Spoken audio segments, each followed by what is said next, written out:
Well, hello there. My name is HW, and thank you so much for listening to the Tone Junkie Podcast. Or watching. Or you might be watching the video edition. I've learned not to say the number of the podcast because it locks me into releasing them in a certain order. Yeah, you don't and I don't always want to do that. No. So just thanks for listening. John 2 is joining me today. That's me. The infamous John 2. Who's the first John? You. Oh, my name's HW. Yeah. Anyway, whenever anyone says infamous, I think of The Three Amigos. Did you ever see that movie? Yeah. Yeah, and they don't know what it means. Right. It's awesome. You should go watch it. I haven't watched that in a while, but somebody broke into my Netflix, and by broke in, I mean we've given like 10 people the password. But they did something that I think everyone should know is against the rules. I don't mind if you use my Netflix, but please, if I've set up a different profile that maybe says like Alyssa, that's my wife, HW, and then like one that says like guest. Mm-hmm. Use the guest one. Use the guest one. Yeah. I had the Netflix algorithm so dialed in. Yeah. This thing was like Siskel and Ebert on steroids with its suggestion. It knew the inner depths of your mind. And I don't want every type of content out of Netflix. Like, I watch The Office. I watch like 30 Rock. I watch those types of shows, you know. Sitcoms are easy to watch. You just sit down. Right. But I do that on my wife's one. Like, we watch it with her. I'm always watching those with her. Yeah. So mine is like... documentaries. Like, no. Like the greatest movies of all time. Like a lot of biopics, you know? And then a lot of like really great movies like Enemy at the Gates. Like there's a ton of like Denzel Washington in my thing, right? Like his good stuff. There's like a lot of like, like there's some Russell Crowe stuff. You know what I mean? Just like these movies that are these really great movies. A ton of like Academy Award winning movies. Sure. It knows I like mob movies. It knows, whether like older mob movies or current ones. Just all sorts of these types of movies. Usually I really enjoy movies with a strong main character and a main character who's a little bit conflicted. Because I think those are some of the realest, best, most in-depth characters. Sure. You know what I mean? Yeah. I'm a big fan of like the Tony Soprano type characters of the world. I've never seen Sopranos. It's the greatest show on television. It is. That's a statement. It is the show, to me, that's responsible for all of TV as we know it today. Before The Sopranos, there was TV shows, like 30-minute TV shows. Like we had I Love Lucy and Mr. Ed and all this stuff, Family Matters, Full House, and they were like big iconic shows. But HBO Sopranos was one of the shows they really switched their format with. It was Sopranos, Oz. There was one or two other early shows. That it was HBO's first thing of like, okay, let's not just be a movie channel. Right. Let's not just be this channel that shows epic TV shows. And they had to because Blockbuster was out. Right. And so less and less people were like, why would I pay the subscription? I can't control it. I would rather go. Right. Now it's funny that we think like people. Now it's like now it's an obvious choice that the HBO would create their own studio on demand. And have on demand stuff. To me, it's crazy that anyone would want to get in a car and go to a place. That's why I still don't understand Redbox. Like, what are you doing?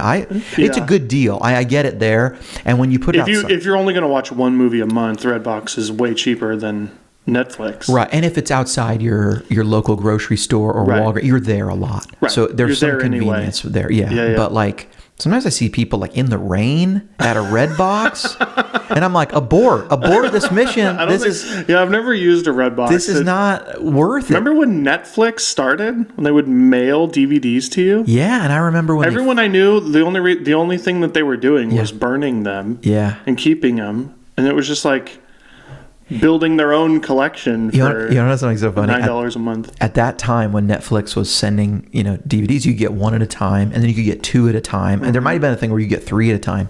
But then Blockbuster released its own service where they said, we'll mail it to you. And not only mail it to you, if we mail it to you, You can take back these 2 DVDs that we mailed to you to the store, and we'll give you 2 right now, and 2 more on the way. Yeah. So I was like, well, here's how I never have to wait on the post office when it's on its way back and on its way to me. I can have it instantly.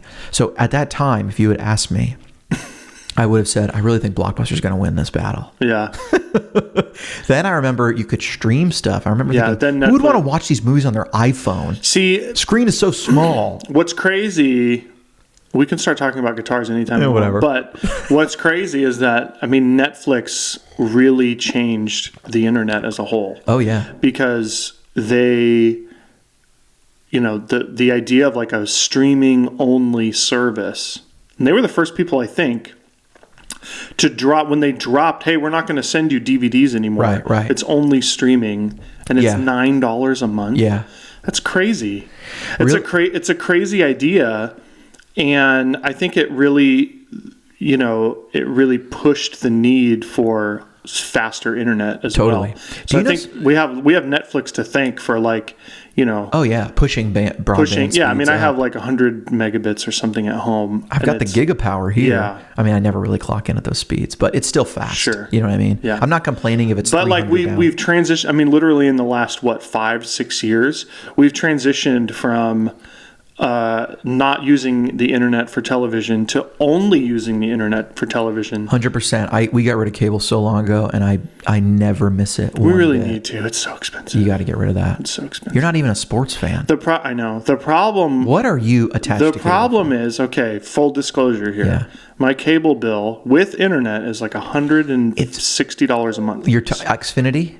No, it's AT&T. Because those people are insane. Have you seen Xfinity Mobile now? Comes with your cable TV. What is Xfinity Mobile? Mobile phone service. Oh. They're trying to sell you an iPhone. Well, so here's the thing. And did you hear Xfinity Life? Life insurance. I'm kidding. I made that up. But seriously. You had me.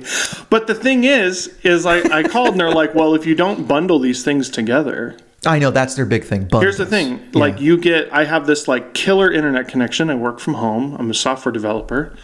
I have a killer internet connection. So cable, I don't have a phone line, just cable and TV. Mm-hmm. Or cable and internet. And if I cut cable, my bill only drops by $50. Yeah. It's still going to be I know. Because and they're like, well, and now you're also going to have these data limits. But that's what they do. See, they just play games. They get you in. They're just playing with you. Because to them, it doesn't cost them any more money to do it. They're barely going to reach the speeds that they quote you anyway. I know. They're just monetizing the cable on the ground. Absolutely. As much as they can. I don't blame them for it, but man, it sucks. Oh, I hate Xfinity. It's funny. I used to jump back and forth. I dislike DirecTV. Now I dislike Comcast, Xfinity. Now I dislike. We had a local cable provider, which is the worst idea in the world.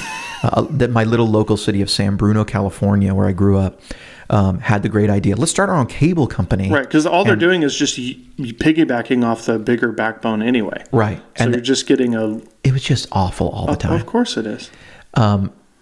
Wait, do you remember watching? You mean the city of San... The city owned its own You mean a city made a service that sucked?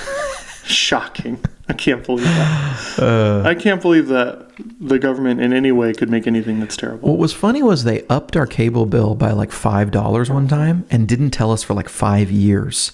Then they came at my dad and were like, you owe us $1 million. He was like, what are you talking about? I auto pay this bill. They were like, but you set up the auto draft for, what was it, $80. Right. But it changed to $85. It's $85. And it was and we didn't tell you for 48 months. So now you owe us $1,000. Why did you just keep taking the money? Why didn't you call or something? Why didn't you send me an email? Yeah. Why didn't come to my house? Or just cut off my service? Something. It doesn't make any sense.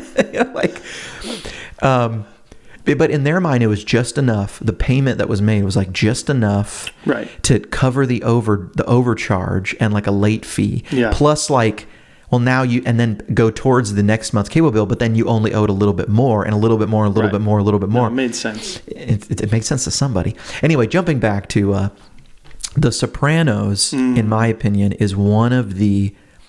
No, you said it was the best. Well, I was going to say it's one of the most influential, but to me, it is the best. Now, Other things I would say, if you said, no, this is the best show ever on television, I wouldn't argue with. Or I would just say, well, agree to disagree. The Wire, which was HBO's sort of second or third generation of, it's not TV, it's HBO. This is when they were like, okay, and this is really what Netflix is all about now, and Hulu, all these original shows that drop at once, House of Cards and everything. It's about them going, what's in between a movie and a TV show? It's not a sitcom. It's not a mini series. What is 9 or 10 1-hour episodes, solid hour, no commercials? That's HBO was the first people doing that. Right. And like, what does it look like? And now, of course, you've got, Game of Thrones is about to come back with, I think they're doing 600-minute episodes or something. Game of Thrones is about to release like 6 movies. Oh, these are only slightly shorter than movies. They're between 90 and 100 minutes each episode. Wow, that's long. They're long. They're like, it's like a movie. Yeah, that's like a movie.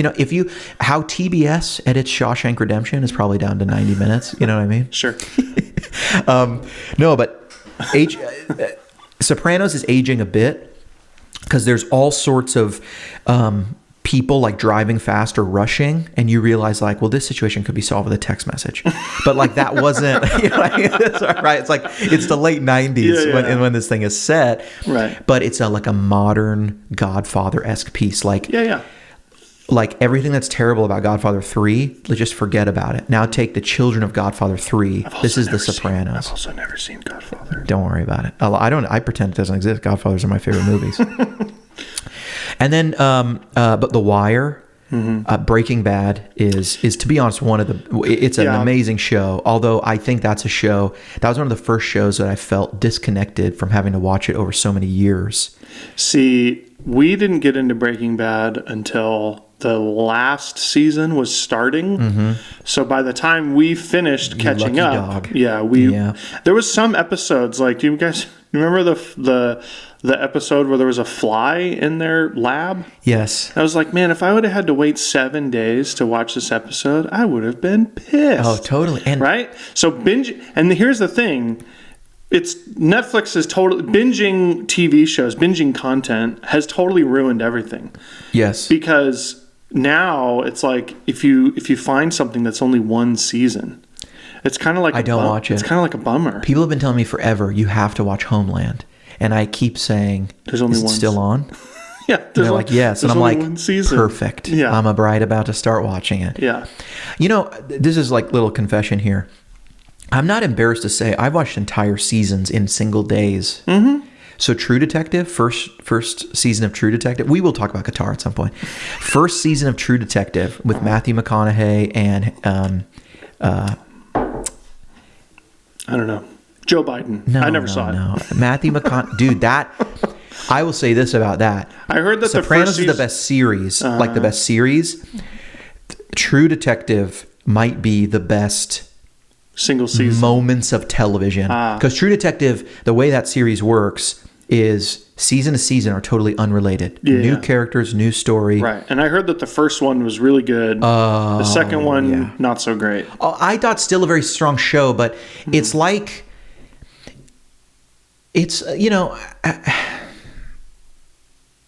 sequels are tough. Sure. And that's what it, you know what I mean? And so in some ways, like, and who was in the second season? Wasn't it like Benicio del Toro or something? Yeah, he was in it. And then also that girl, Rachel McAdams. Oh. And she was really good in it. And then, but that first was, not Ed O'Neill, Matthew McConaughey and Woody Harrelson. Dude, those guys. Okay, not only were they amazing in Ed TV together, you might remember that little gem of film history.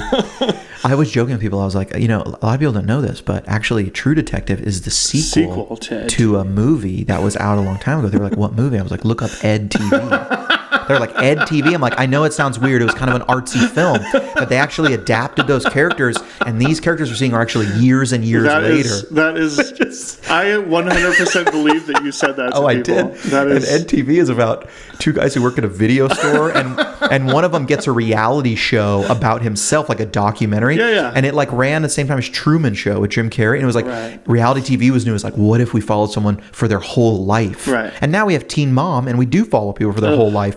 We're following these girls from 14 to now I don't know what it is, close to 30 or something. Before we devolve, we're not going there. We're not going there. Don't worry. We're not Before going we there. devolve into talking about T and Bomb, We're not going there. let's talk about guitars. Okay, let's. What talk do you about got your eye guitars. on lately? Hopefully, if these text messages are accurate, there's a gentleman coming to the house a little bit later. If he gets back to me, he's local here, and he is hopefully going to be bringing a very cool guitar, which is a 2013 Gibson 335. Ooh. The pickups have been replaced with Lollertrons, and there's been a Bigsby added. You know what ES stands for? Yes, Electric Spanish. Isn't that funny? Let's tell the story why. I don't know why. Did we just see this somewhere? No. Because I feel like I Oh, really? so Electric Spanish was... So when Gibson first started making electric guitars, they had the SG, which stood for solid guitar. solid guitar, because It was the first... Yeah. One of the first. But the Les Paul was first, and when he stopped endorsing, they had the idea of let's change. They changed the Les Paul in '61, and he got mad. Well, it was called the Les Paul, right? But it was an SG. It was an SG shape, and then they decided to change the shape on him. The first in a long line of Gibson blunders. Yes. And if you think about it, the SG at that time was interesting because it is a solid single piece of wood. They were then. Yeah. Although, were they two pieces of wood? No, probably not those early ones. Maybe they were. I think it was more referencing the fact that it wasn't hollow. Solid. Yeah. But the Les Paul was solid, and it just had a maple cap on top of it. Right. Well, they called it the Les Paul. So then Les Paul was like, you can't use my name on this guitar. I don't like it. They're like, well, what do we call it? No, we'll call it the SG. So then they call it the SG. But Electric Spanish, so the types of guitars around there was Spanish style, like flamenco, right? And then there was Hawaiian. And Hawaiian was the slide guitars that you played with a bar. So the action was very high. Super high. And a lot of times the frets were either markers or they were barely frets at all. Like they were not really meant to fret the instruments. Right. And the necks would be huge. Huge. So there was Spanish and Cuban style guitar, or Spanish and Hawaiian style guitars. That was two popular ones. That's why Leo Fender... his Telecaster pickup is a pickup that was used on lap steels and Hawaiian style guitars. And the Telecaster early on was very popular with Hawaiian musicians and stuff. In fact, Leo would talk to country artists and Hawaiian players to understand what they were looking for in a sound and stuff. So Gibson's idea was I guess that term Spanish was still around. It's just funny. It's like all of these terms that we just adopted. They're just like in the lexicon of guitar now. Right. ES. Yeah. Yeah. What do the numbers mean? I don't know. Well, I don't either. Wow, we found something that HW doesn't know. Yeah, I have no idea. I don't know what the 137 means compared to 335 or 290. I don't have any idea why. I want to say it's something. It's got to be related to the size. It could be the 45 and 55 just sort of show moving up, because there's a 45 that just had more accompaniment of accoutrements, and the 55 was even more. And Guild was doing that at the time. Like their Starfire, the Guild Starfire 3 was a totally different guitar. Starfire 4, 5, and 6 were the same guitar with just more binding, more stuff. Yeah, so what I've got on the way is this 335. Hopefully the guy's going to come by with some Lollertrons, and a Bigsby. So it's kind of like the Chris Cornell model, but this one's red. And you know how it has that? You know how some guitars have that custom made placard? Ugh. Yeah, I know you don't like them. I don't like it. See, that's the kind of stuff that I like. I don't know why, and I think I've just been conditioned to like it. I'm not sure if I like it, but I've just seen it on... I don't like stickers on my guitar. That's what it looks like.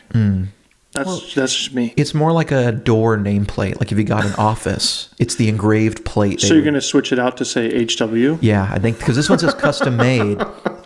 And even though it says custom made, this particular guitar has a Vibramate. Yeah. That the Bigsby's on. Right. So... that bar is like lifted up in one spot where it goes over a little bar for the Vibramate. So you could easily take it off. So I could take it off and I can actually make it a little smaller so it doesn't run into that bar. Does the placard thing that they put, does it actually fit into the post holes? No, it's just adhesive usually. And it was just made for the guitars that people were converting. Right. And someone put custom made. I guess that was their idea. But I'm going to put HW knows tone. Or I'm going to put Electric Spanish. I'm going to put clean your room, or some other like podcasts, like inside joke, best niece ever. You know? Ooh, best niece ever. Yeah. That's a good one. I'm not going to mention the other thing that we talked, that people really went crazy for the mug choice last time. Today, you're the best niece ever. I am. I like to think of myself as the best niece ever. I just have a regular old mug that looks like a Mayan made it. No, in the I made it mountains. by hand. Did you make this? Did you give this to us? No. Although this looks like something you might make at a pottery class. Yeah. That like a millennial would pay way too much money for, right? Like how cheap are mugs, right? Right. So you could Let's build one myself and pay like $100. Yeah. Like I got an idea. Mugs are $5 and I can put anything I want it for $20. Right. Wow. What if I pay $100 and like learn how to make a mug? And because I'm not that good at it, it's not really going to be the best it's mug. It's kind of going to suck. And but then, at least it was expensive. Yeah, there we go. It's experience, Yeah. And I'll put it on Instagram. There you go. That's what we pay for these days.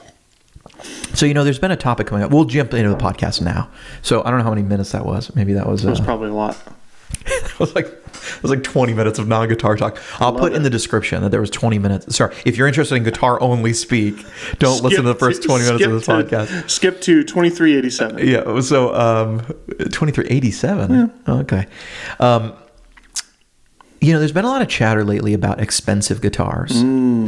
And I called you this morning because I was like, who better to talk about expensive guitars with than John too? Who's a good person to sit on the other side of the table? Exactly. And this is going to be a good debate because although I don't exclusively play expensive guitars, almost maybe.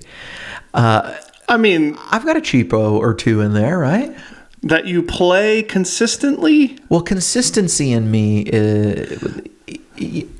I have a lot of there's just as many expensive guitars I don't play consistently as cheap guitars I don't play consistently. That doesn't help your point. But it might not. But I've got that Bernie SG that you can routinely get for like probably $700 now, but I bought that for like $550. I actually have a couple Bernies and Grecos saved on Reverb right now. They're good guitars. Oh. They're good guitars. Someone turned me on to... I'm in the market for like a Burgundy SG.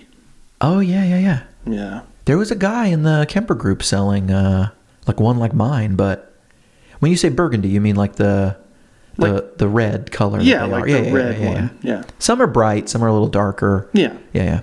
But not like the. It's not like the fire engine, not like the red. It's like the red stained. Yeah. With the wood grain coming through, like this table, which my wife hates. She hates this table. I don't know why. I like this table. It's a fine table. It's doing a great job. It's doing exactly what we needed to do. I bought it on Amazon. It came, put it together in a little bit. There we go. I don't know what else I'm supposed to do with a table. The expensive guitar thing has been coming up a lot because I've been seeing... So here's what happened. There was a group on Facebook and someone asked a question about Veritas. Are Veritas guitars worth it? Now, I've seen people say, are Sir guitars worth it? I sometimes wonder, how many guitars have I sold from hype and from videos and from talking about it like it's the best thing in the world? Like, have I sold some Sirs? I don't know if I can take full credit for it, but I think if you take me, us, along with like the guys at Worship Tutorials who are into Sir, and then just generally like a Facebook community, surely we're influencing each other.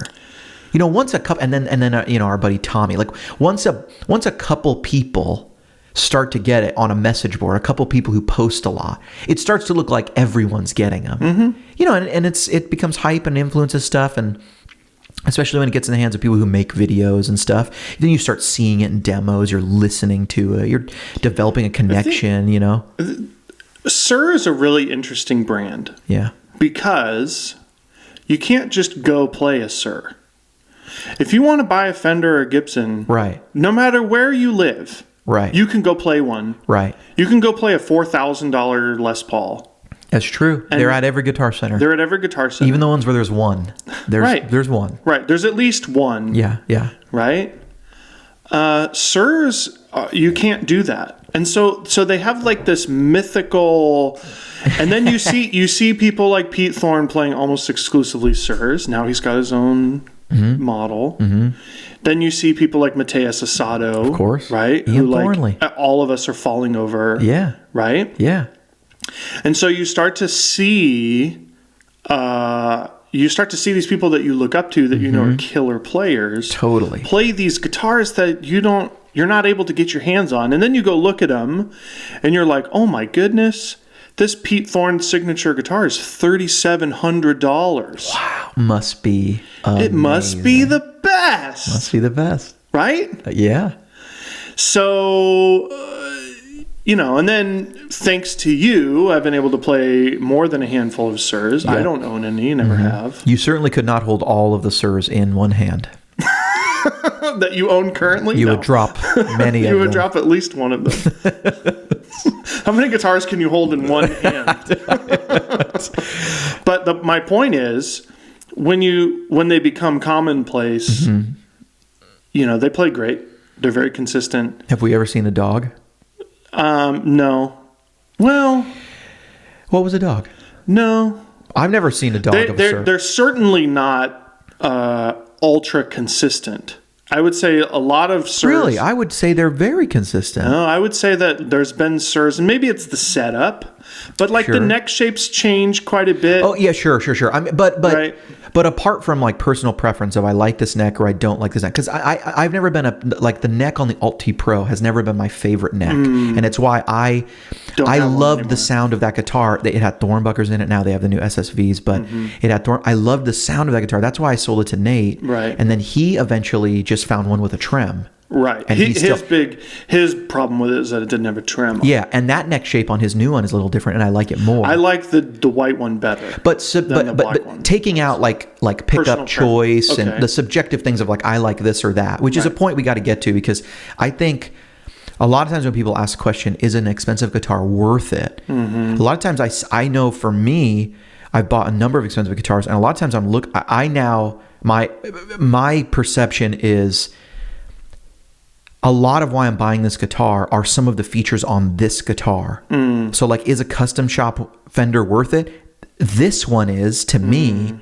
I'm not, but you know what I mean? But like another one with different specs is not worth it. So here's the thing though, is like, but wait, jumping back, so consistency, why we've never seen a dog, sir, that I don't think just sounded bad or like played terrible. We've seen different setups and stuff, but other people have had them. Like we had that one white telly that I thought almost played itself. The action was so low. Yeah, for me it was like, this is way too low. And now the guys at Worship Tutorials have that. Bradford, that's his number one guitar. That guitar. It went from my buddy Tommy to me to Bradford, and he also is like one of the guys in line to buy Sousa's telly, because he's like, these will match. But that telly, he claims Sousa will never sell that. That telly is great. That telly is amazing. Oh gosh, it's great. But Bradford's telly, that white one that we had with the traditional kind of setup, roasted maple neck, like beautiful kind of roasted maple neck. My wife's calling me. Do I dare take a call on the podcast? I won't do that. I will text her. There we go. Sorry, can't talk right now. I don't love that iPhone thing. But that guitar, he claims, is like, this is like the best Telecaster. I mean, he's so attached to it. Remind me, is that have humbuckers in it, or is it just the traditional telly? The traditional telly. It was white, more white than Sousa's telly. Sousa's a little, yeah. And didn't I play it in a video or something like that? Yeah, we have it in a video or two. Okay. Yeah, they've got a lot of videos now because it's his number one thing. Sure. I can easily see that guitar being somebody's number one guitar. But consistent, we've never seen a dog. The Sir stuff, and Sir is not the most expensive brand out there, and especially on the used end, there's Sirs that I see for $1,700 all the time. There's JM Pros for $1,700. Yep. Usually they're not trem models, so there's a little price. Yeah, if you want to get something under that's a hardtail, you know. But take something like Veritas, you know. Or how about TMG? Or, let's use those two examples. They're big in the praise and worship world. I think both of those guys have hollow body guitars in the $4,000 and $5,000 range. It sounds crazy even to me. I've never paid that much for a guitar. Like, That's a lot. it's a lot of money. Okay, so there's two things. Yeah. One thing I'm thinking about is like, if you have one guitar, like everyone at some point had one guitar. You got your first guitar. You're learning how to play. I actually bought 2 before I knew how to play guitar. That's the most HW thing ever. Why have one when I could have 3? What's a G chord? I have 3 guitars. Options. But okay, so there's a point where you have maybe 2 guitars, right? C.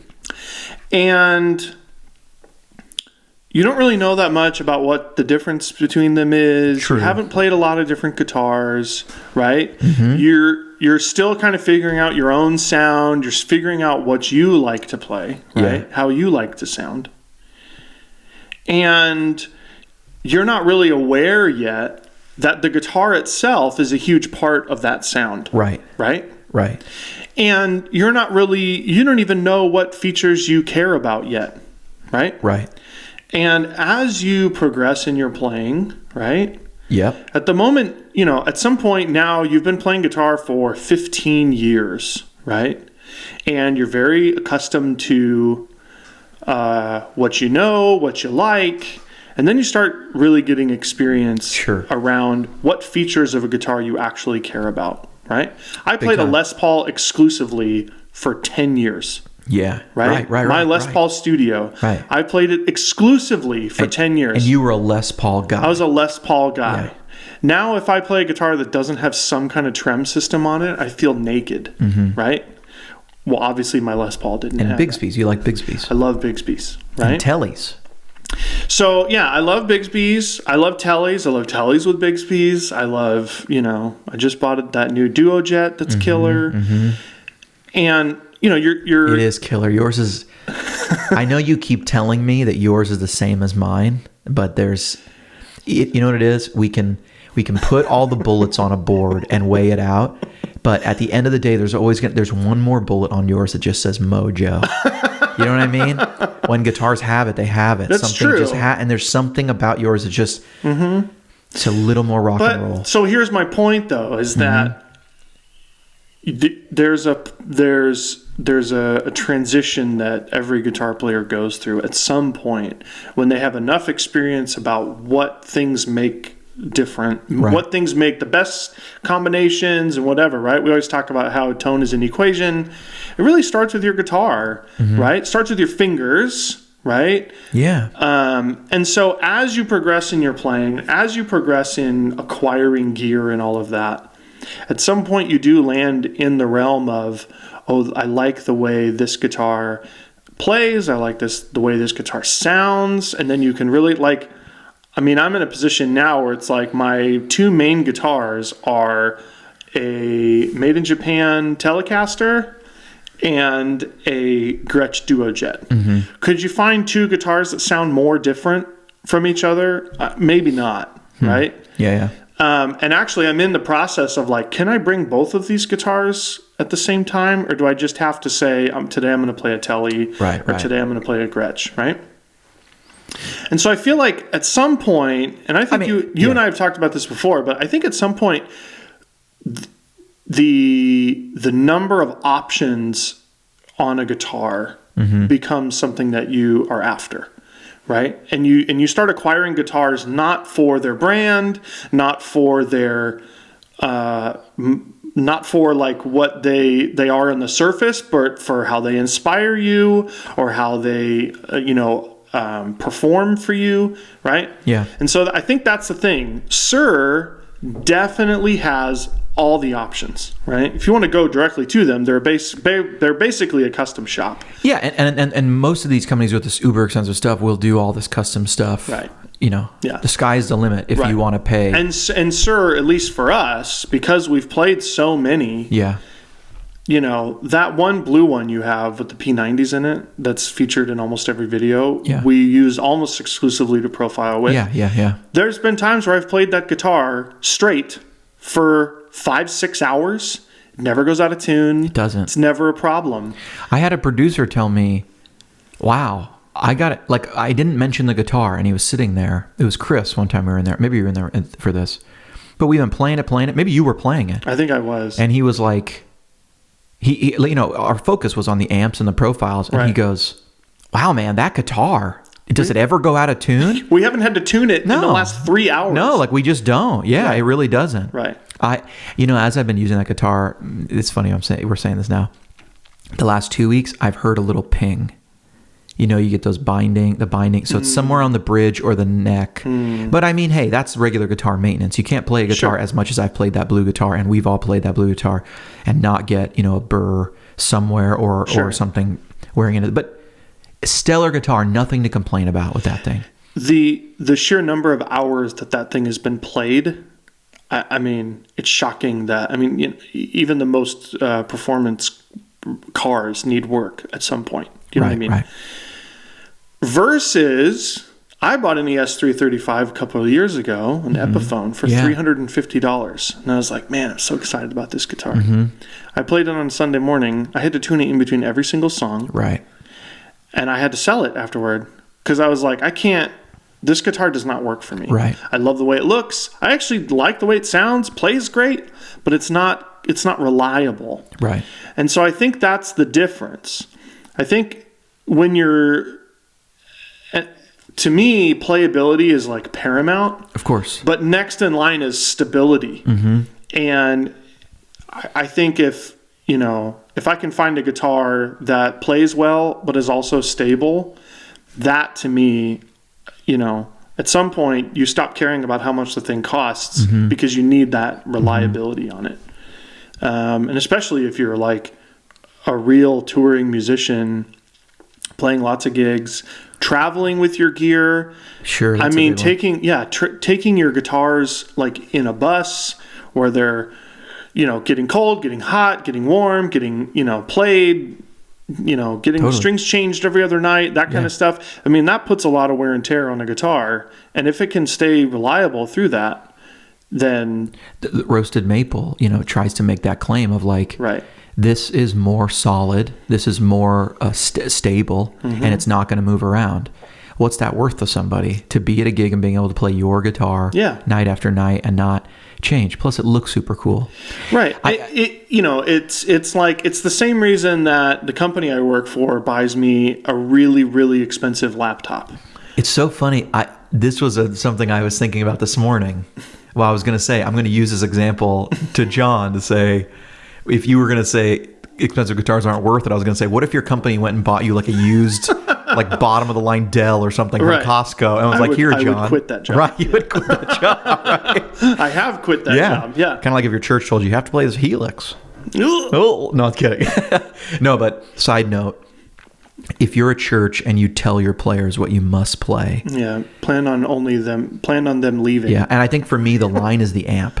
If you say, hey, can you use the house amp, or we have this thing, your pedals, but go into here, and if a guitar player at least can say, look, it's a clean Vox or a clean Fender, you can work around that, I would be okay with that. But if someone tells me you can't bring your pedal board, you can't, I'd be like, what next? Do you just want my guitar? Like, can I just do I only play your guitar? Anyway, side note. Okay. Yeah. But, you know, so that's the whole thing. And, you know, the analogy is, that you need like good tools. You do. Right? Yeah. If you're doing woodworking, you need a sharp saw. You can actually, it's dangerous to use a dull saw, right? And you're going to end up messing up your product or whatever. Sure. So the idea is you want a tool that is going to work for you. So let's take for a minute, let's test this idea a bit. So you're the tool that we're talking about, like your laptop that you use, and the laptop I use, you know, I mean, they're Mac Pro. Recent. What do they call it? MacBook Pros. There you go. And mine getting a little older. It is. It is. I see that MagSafe connection. Do they not have that anymore? No. What's tough is the amount of video editing I'm doing is sometimes really getting on this thing. You know what I mean? And I've thought about, you know, they have those, don't they have those little trash can Macs that you can plug in and you can like use that as a processor, right? You can. Your best bet is actually a Mac Mini at this point. Really? Yeah. My buddy's a video editor. He just got one. He said it's amazing. Way better than his trash can. The hard thing for me is Mac Pro. I want to be able to take that laptop with me, because I go into my office downtown here and I have just monitors set up, and it's really important to me to have the exact same desktop and whatever, so I can just be doing work, whether it's at home or there. I agree. Or like I'm going to Montana, and I'm going to spend 9 hours getting there, and then I'm going to spend 6 hours back, and you could be editing videos. I'm flying first class because I told my wife, I was going, look, first class is more, but like legit, I'm so busy. I want to buy back these 5 hours of productivity because I can't do it in coach. Right. You know what I mean? Like I can't be really elbowy. I've tried to use it. I'll be like this. No, it's impossible. You can't do it. No. Maybe like a full-size person cannot do anything but sit in those seats. And so, I fly a lot, and it's impossible. And I figured out at a Nashville, at least, if you fly on Tuesday and Wednesday, tickets are like half price compared to Monday and the weekends. Really? Bro. Okay, this is like total sidetrack. Me and my family are all going back to California. Every ticket round trip was $260. Yeah, his reaction, in case you can't, for those of you on the podcast, you can't see it, because I've paid $400 plus on taxes. American or Southwest? On Alaska. Oh. Alaska's super cheap right now because Virgin had these flights. Alaska bought Virgin. I don't know what they're doing. My dad's now coming out here on Alaska, and he pointed out the same thing to me. He was telling me, it's because, and I realized I'm leaving on a Tuesday. Is there direct flights to San Francisco from here? Alaska, direct to San Francisco, United. See, I always fly to Orange County, and there's no direct flights to Orange County. They're adding in to John Wayne, right? Yeah. Yeah, they're adding that in this year. I forget who it is, but I looked at a list, and they're adding a direct. There's a ton of direct flights coming this year. Do you know that we're going to be able to go to London direct now? Yay! I mean, who's like putting on the cowboy boots and then like stopping for I fly tea to Southern London? California like right, all the time. All the time. So that matters to me. No, they're going to be doing John Wayne. Side note too, they opened up a new parking structure, so make sure you give yourself an extra couple minutes to figure out where you need to go after, because you have to walk a lot farther. I usually get Alex to bring me to the airport. I always drive myself. That's what I do. Yeah, that's good. But I do it for him. Yeah. Luckily, he goes back once every 2 years. But, he's a great guy. Okay, so back to guitars. What I was going to say was, you have your tool, and it's what you need to do your job, right? And that's an expensive tool. But let's scale it back to guitar. You have professional quality instruments. And how much were those guitars? Your two main guitars. So my two main guitars. Yeah. So the MIJ Telly. The Made in Japan Telecaster, black with white binding. Oof, it's so good. It's great. Double binding. Yeah, it was $1,000. And it sounds really great. And these are expensive for you. It was $1,000, and then I upgraded the pickups. Okay. And I spent another $130, which pro tip, the Nocaster the Nocaster pickups from the Fender Custom Shop are $130.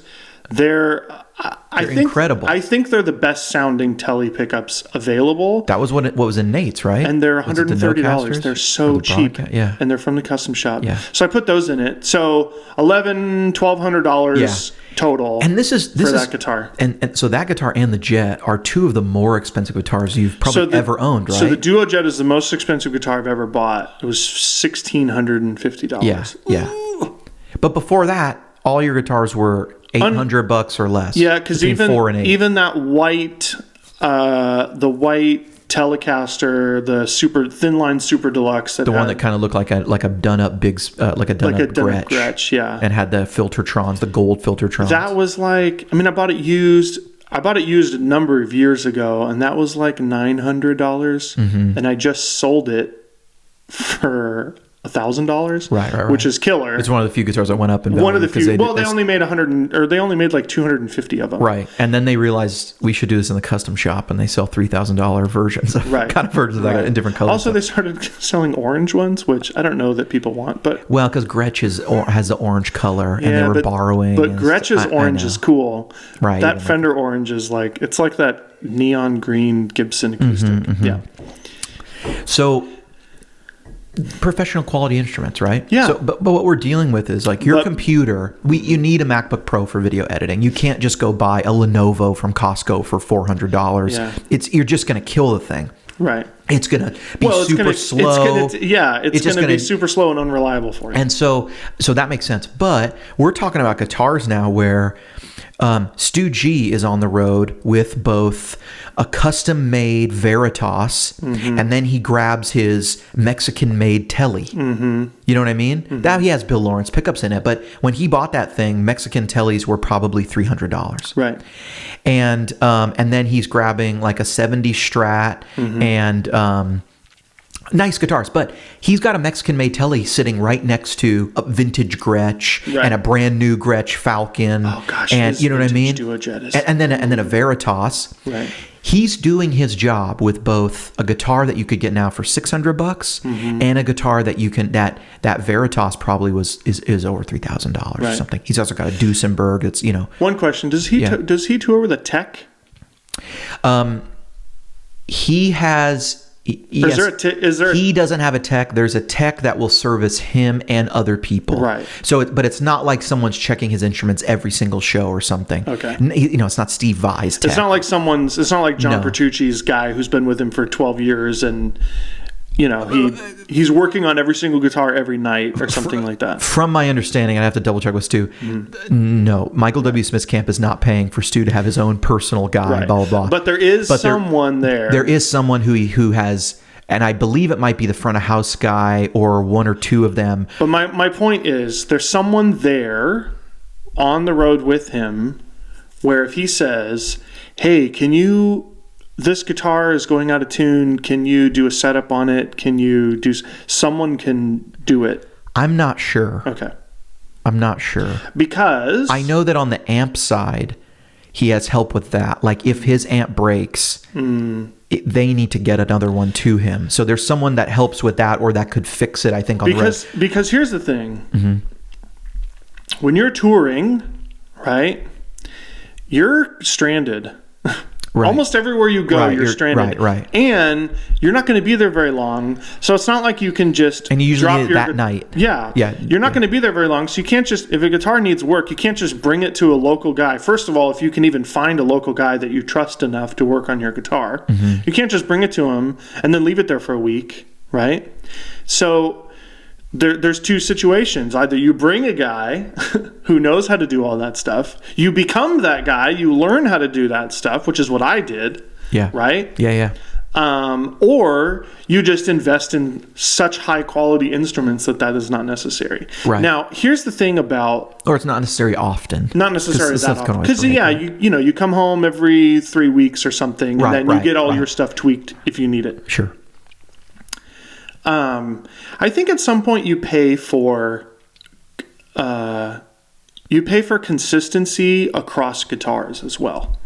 So like we were saying, like we've never had a dog of a Sir. We've never had a Sir in here where like this thing is garbage, right? Even that Rasmus you have, that's like they're Chinese or Indonesian. Chinese wood, and then they did it here. Yeah, it's like that's a killer guitar too, right? Plays great, sounds great, good quality. It's not like we're touring with it, but But seriously, but how many Fenders have we brought in?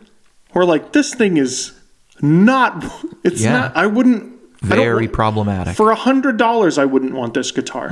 Or stuff that just sounds bad out of the box. Remember that blackout Tele? Was it the blackout with the three with the 3 Telecaster bridge pickups? It was like we had such high hopes for that thing. I was like, this is a Nocaster bridge or something. I don't remember what it was, or broadcaster bridge. We were all excited about it. And then it was 3 bridge pickups, and I was like, this is gonna sound so awesome. It sounded terrible on every single position. Which it was a bad sounding guitar. That doesn't make any sense that even the bridge position, which is where that pickup should have gone, it didn't sound I don't know if there was something wrong with the and so pots or what. But so here's my point, is that Sir is still small enough, right? They're quite large compared to like Veritas or Elliott. They're a giant compared to them. Well, but here's the thing. But Sir is small enough to where they still have been able to maintain really, really high quality and high consistency. Right. Fender Fender doesn't have that. It's tough. I'll just interject here because it's tough to compare these two, because John Suhr ran the Fender custom shop. He was at Fender. Right. Because of that, the build sheets on all Suhrs look just like the build sheets on Fender custom shop. So Fender is both making things in China, bringing it over. They're making stuff in Mexico. They still have Japanese guitars that are made for the domestic market that work their way in here, and Japanese-made guitars that are made for the U.S. market. Mm-hmm. Then they've got custom shop, team, and master-built stuff. Mm-hmm. So a lot of the stuff we're picking on is not like apples to apples. Like, because I would say Suhr stuff should really be compared to the Fender custom shop stuff, which when you compare those two, you go, wow, Suhr is a great bargain, because it's built the same way for a lot less money. Right. And there's a lot of features that are just available out of the gate that you really can't get on a custom shop instrument without it being made order, without a custom order, which would cost a lot of money. Yeah, we're talking, and vice versa. Custom shop has stuff like a master built Fender custom shop that you ordered. I don't think you can get less than $4,000 or $4,500. Yeah, that's on the order of $4,000 to $5,000, and like up to like $8,000. Oh yeah, you definitely get in the 5-6. I'm trying to think the cheapest you could probably get. You might be able to get in the low $4s with a master built. Right. But it might not even be one that you ordered. It might just be one a shop has, and they ordered like three and that's what I'm saying. Builds. Where if you're the one who makes the order to Fender, I mean, you're talking $5,000 at least. Absolutely. Right? Absolutely. Whereas if you go to Suhr and different prices. If you do John Cruz, I don't think you can get a John Cruz guitar. You might be 7 or 8. Yeah. Where if you get, or that Russian guy, a lot of people pay a lot of money for his stuff. There's like 7 master builders, and there's 2 or 3 that command a lot of money by far. Anyway, well, I mean, yeah. So, but my whole point is, all of those guitars still have the Fender logo on them. Yeah. Right? Yeah, right. And so, if you get a Fender, like just any random Fender, even an American-made one, there's a higher possibility that it is low quality than a Suhr at this point. Yeah, I'd say that's true. And I think that is why a Suhr might be able to command on the used market a lot more money than a used Fender, even an American-made one, because you kind of don't know what you're going to get with a Fender. Sometimes they're great. Mm-hmm. Sometimes they're not great. Sometimes they're broken, and that's a problem, right? Like the one that you had where like the truss rod was clearly broken. Yeah. Right? Yeah. So, buying stuff on the used market is risky, but if you buy a used Suhr, provided that it was taken care of well and it's not physically broken. Sure. It's going to be consistent. The likelihood that that's going to be consistent. Whereas if you buy a Gibson or a Fender or an Ibanez or something else, there's a higher likelihood that you're going to get a lemon. Yeah. Right? So you're paying for like a guarantee in consistency. Right. And really in a lot of ways, like when I hear stories about John at Bad Cat, the way he supports his amps, I know a couple people that have bought a Bad Cat amp, mm-hmm. and a year later they'll go, something doesn't sound right. Mm-hmm. And Bad Cat will just fix it for you. Right. I've heard lots of stories of our buddy Bill Boyce. Twice, I believe he sent stuff back to Bad Cat. And one time he just had a bunch of conversations with John from Bad Cat, diagnosed it over the phone, mm-hmm. and said, what you're describing sounds like there could be a cap of a wrong value that got put in. Mm-hmm. You know what I mean? Like mm-hmm. 2 caps got mixed up when we were putting it together. I've seen this happen. Send it back and I'll double check everything for you. Right. And then what he found was, we had one of the tube sockets, the voltage was like off. So we replaced the tube mount, or whatever. And there's no charge. Right. You know what I mean? Because it's like that you're paying for that when you buy a Bad Cat. Mm-hmm. You're paying for someone to go, now try calling Fender and saying my deluxe reverb doesn't sound right. Yeah, they don't care. The one I got at Guitar Center. They'd be like, take it back to Guitar Center. I don't know, what are you calling us for? Do you want Fender Play for $20 a month, the service? Anyway, but Yeah, you're paying for sort of a guaranteed consistency and a floor in quality. Right. And maybe there's some, someone's going to stand behind the product, and some of the work that's gone into making that product in a way. I think that sometimes, like, I'll just say this about Veritas and about TMG and about Elliott. The shops that are really small. I ran a family business for a number of years. I guess this is a business. If this isn't a business, I don't know what is. We don't normally just sit here with coffee and make great content for people to listen to. No. Anyway, I spend less time doing this than almost anything. We're not normally in this room talking, right? But what gets me is, a lot of times people ask the question, like, or they just don't look at the economic reality of a business and understanding that straight up, if you buy a guitar from a maker that puts out 60 instruments a year, right, that guitar for the same exact product is it has to be more expensive than the product from someone who makes 300 and 3,000 and 30,000 of the same quality. So putting that aside, and that's something for people who don't know, it's called economy of scale. Yeah. The fixed costs of a business, the rent, the whatever, the permits, all the costs that don't go up or down when you make more or less guitars. Right. All those costs have to be evenly distributed among the units you make.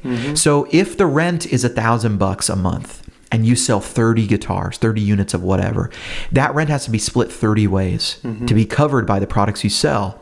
If you made 60, the reason that you're going to make more money on the same margin, if that product is 50% margin, it only costs you $500 to make, you sell the guitar for $1,000, but now you sell double. Right. Less of each guitar has to go towards those fixed expenses. You still got to buy the wood per guitar, but per unit it's gone down. You've increased they call it contribution margin. Okay, all this business speak, but no, it's important to understand. It's important to understand, especially, and then you go, hey, wait a minute, this guitar is not being made in Duluth. This guitar is not being made in South Dakota. It's being made in Portland, Oregon. Right. This is not a cheap place to live. Right. I mean, you could do worse. You could go to San Francisco or New York City. Right. But look at Milkman amps. Milkman amps are being made in San Francisco, and they're $3,500. And a lot of people will look at them and go, "This is literally a Fender clone," and it's like, it is. He's like, "Yeah, but my rent is $3,500." Exactly. My rent is 1 amp.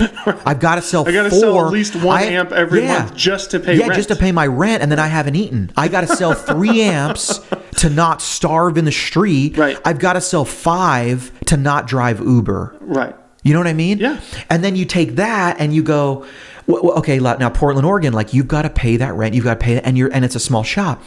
A company like Elliott is probably putting out less than 100 a year. Maybe they're putting out 50, maybe they're putting out 100. I don't know. Right. They're not putting out that many guitars a year. But what you get is, that Andy Elliott touched every single guitar. Right. And I know from speaking to him just really shortly at NAMM, he's not a person that's willing to do stuff just for money. If he doesn't love it, right, if he's not going to put his name on it. And that has the other side of the coin where it's like, oh, do you want a pink one with green stripes? He's like, I'm not putting my name on that. That's stupid. Right. That's ugly. I don't want my name on that. But that also means nothing's going out that's not the highest quality. That's, when he put his hands on it, it's not absolutely perfect. Nothing. You don't get that with a Fender. You might get that with Veritas, but you're not going to get, but you have to understand that, like, maybe you can get a Sir with the same quote unquote quality for less money, but it's not as exclusive. It's just the reality of, like, they're only going to put out 30 guitars this year or this month, and that's it. And they took a lot of time, and they're paying a Portland wage.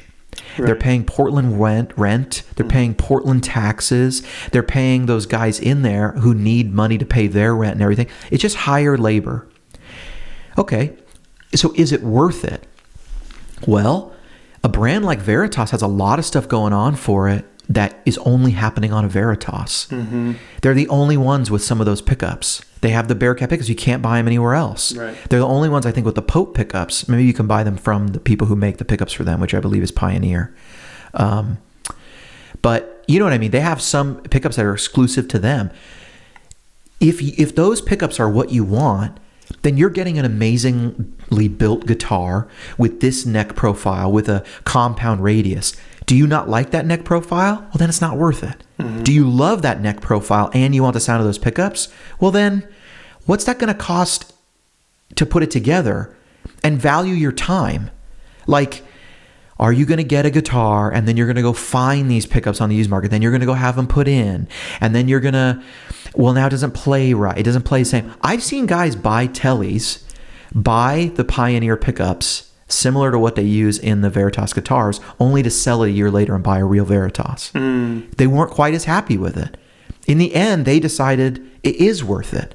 I tried to get that sound on a, and you can't just reduce guitars to, well, it's a maple body and a this neck and it's a bolt-on. And I hear people do this all the time. It's a bolt-on this and that. Do you know Danicaster? One of the things Danicaster does is he changes the break angle of the bridge to affect the slinkiness of the thing. So I'll show you two guitars later after this podcast that are the same bridge, but they're different the saddles. Same bridge, different saddles. One's the vintage ones with the bent steel. The other one is the solid cast aluminum saddle or whatever. If you look at those two things, the vintage style Stratocaster has a sharp break angle. The string goes, hits the saddle, and then sharply goes down. Well, what does that mean? There's less string to give and slide around the saddle. So when you bend, it's stiffer because you're actually pulling on the bridge itself. When that break angle is less, there's now the give of the bridge plus whatever was there on the string can now move back and forth along the saddle. There's more give. So you can get the same bridge with different saddles and it's more or less slinky by changing that break angle. One of the things he does is a very small thing by like adjusting how the neck is set in the pocket and how the bridge is set on the body, so that if you actually bring the neck down a little bit, now you have a traditional Tele bridge with a slightly less of a break angle. And people go, these Danicasters are so slinky and they play so great. He makes traditional Telecasters. Right. Is it worth it to you that this thing, I just grab it, I play it, and it plays great? If you are someone who builds guitars as a hobby on the side, probably not. If you don't, then I think, yeah, you're absolutely right. It's just like, is it worth it to you is sort of the answer. These subjective things that you like might make it worth it to you, but that same guitar, I'm going to go, that's less worth it to me than a different guitar because I don't like those features. And that's subjective. Right. So how can you answer the question objectively, is this worth it? And that's why this is always a debate, right? Because there is no answer. Right. There is no one truth where, expensive guitars are worth it. Because at some point also you get into the realm of hype and the realm of status and the realm of collectors and all of a sudden it becomes, do you need a 60s Strat to be a professional guitar player? No. Does it feel really cool to own a 60s Strat? Probably. Yeah. And that's sort of the thing, right? I'm going to look at 60 Strats after this now.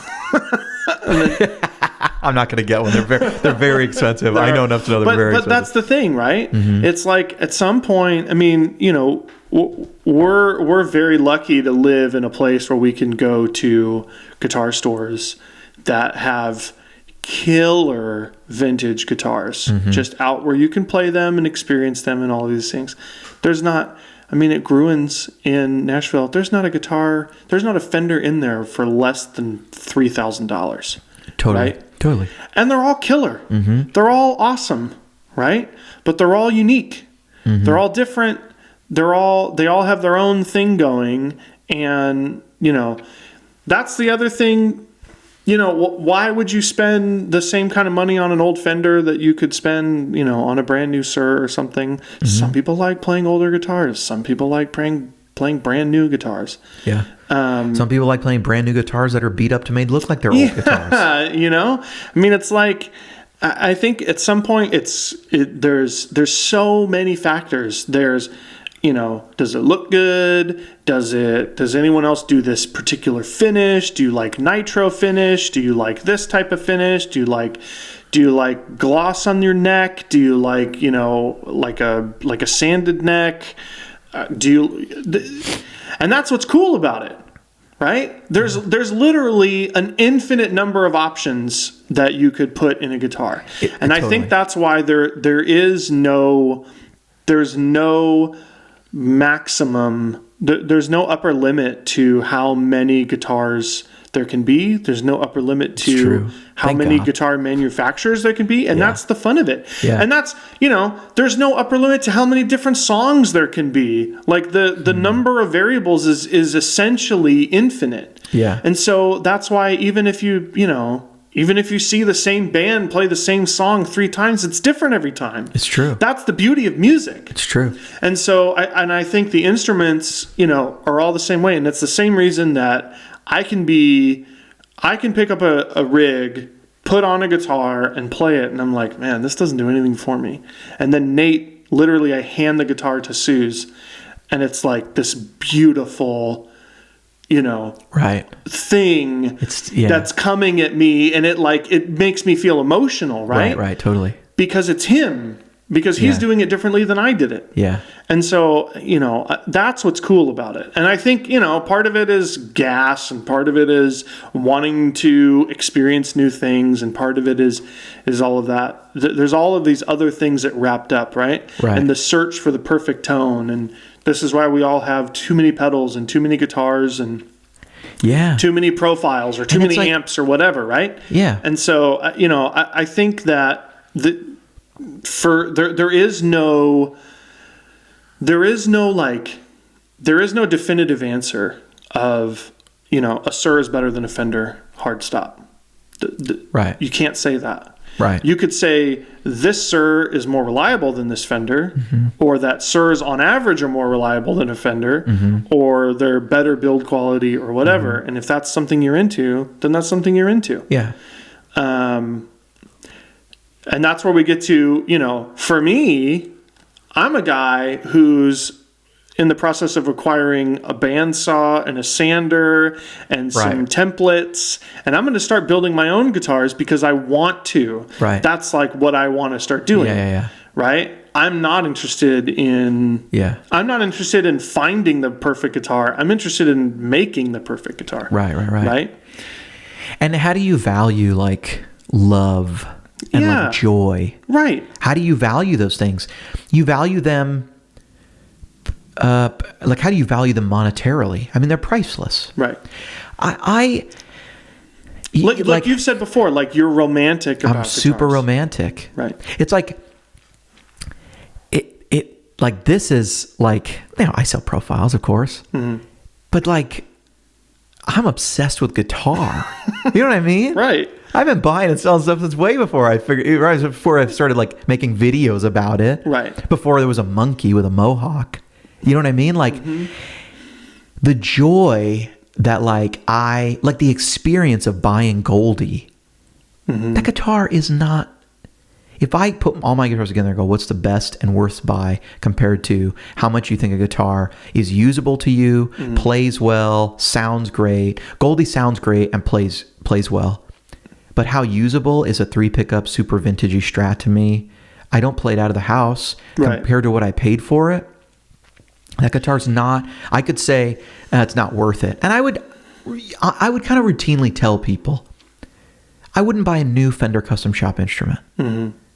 To me, there's a lot of used Fender Custom Shop stuff that's great. And the used prices are such that I would go buy those. There's a lot of them out there. A lot of them fall by half. There's a ton of $3,500 guitars that go for $1,800, $2,000 used.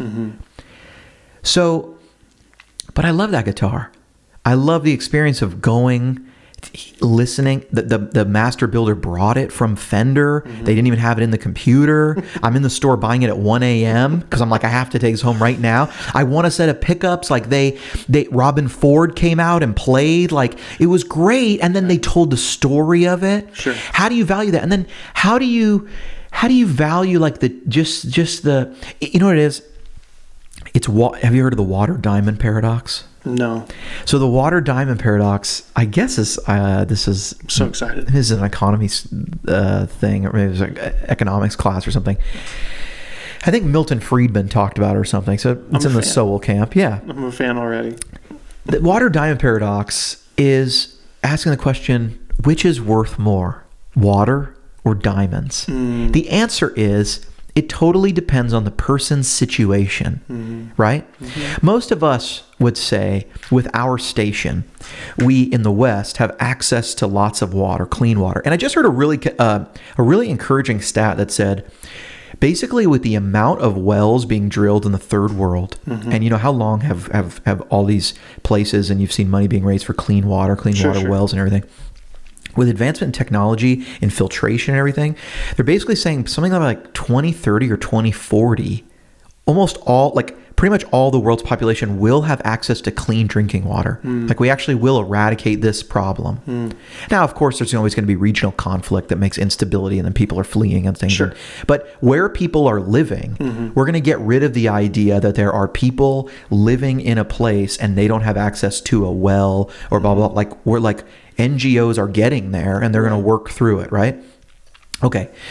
All that to say, what's more expensive? When you have access to water, What's worth more? What's worth more? When water comes out of the faucet, you end up paying a month's salary or something to get someone to marry you, right? Like, this is a sign of love. Like, look what I've done. Right. Diamonds are worth more. Right.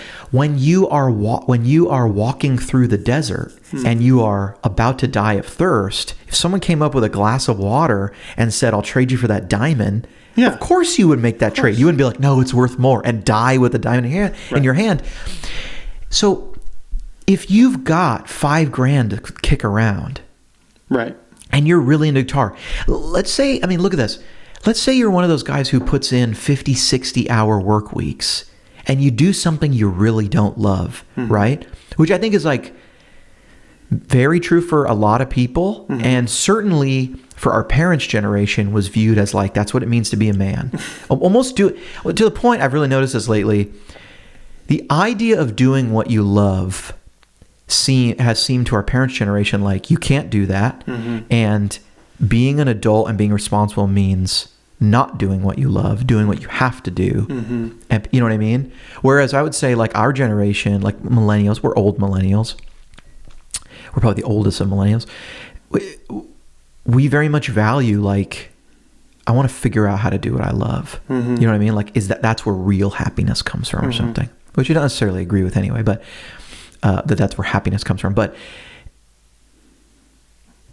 like the old, like this saying, like, if you love what you do, you'll never work a day in your life. Exactly. That mentality. But let's say you're like, I've told this story. I used to go into the little music store near my house, and I'd like drool over these $5,000 Les Pauls, and I go, who buys those? Right.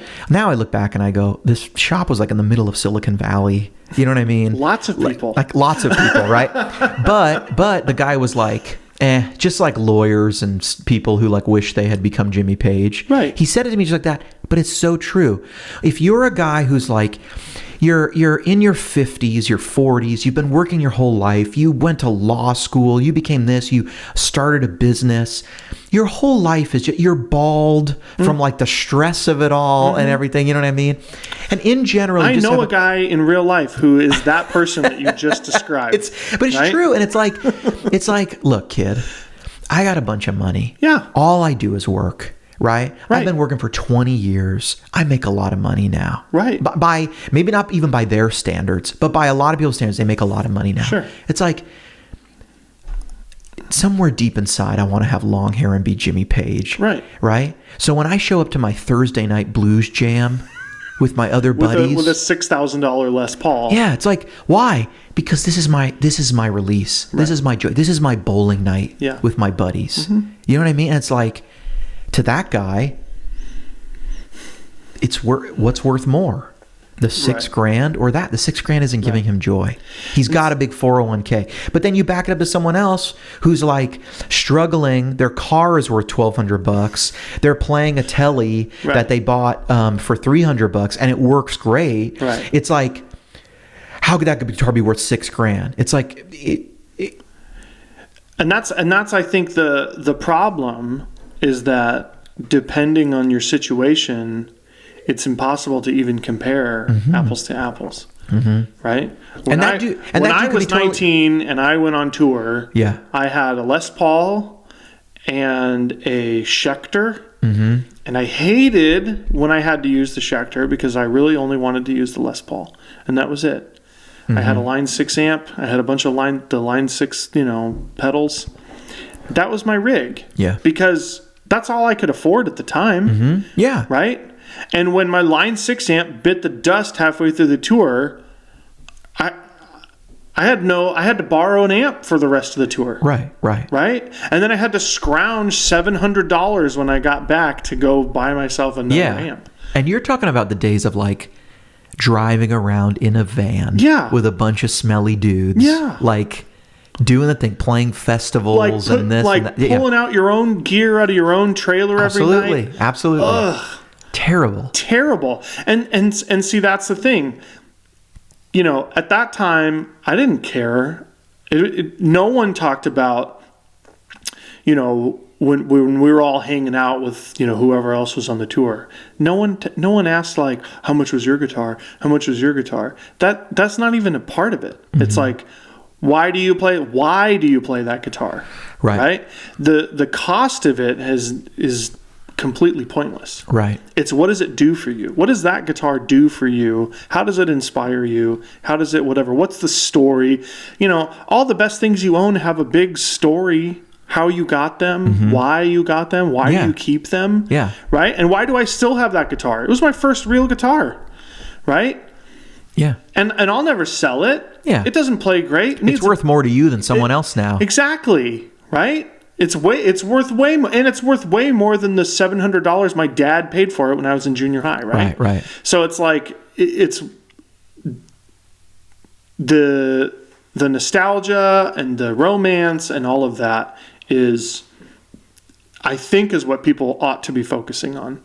Sometimes I think we make the mistake, or people make the mistake of they pretend that these are like totally objective decisions. They're very emotional. Oh yeah. They're very emotional. Yeah. And it's the same thing with everything. I mean, you're looking at a Veritas in a Bethel video, and you're watching the guy teach it to you in the little video where he teaches it how he played it, and he's playing that. Right. And you own a Strat. I mean, if you're being honest, you're like, yeah, I own a Timeline because he's using one, and because the internet told me it's what I needed. Right. Where if you look at James, Pete Thorne told me to. Right.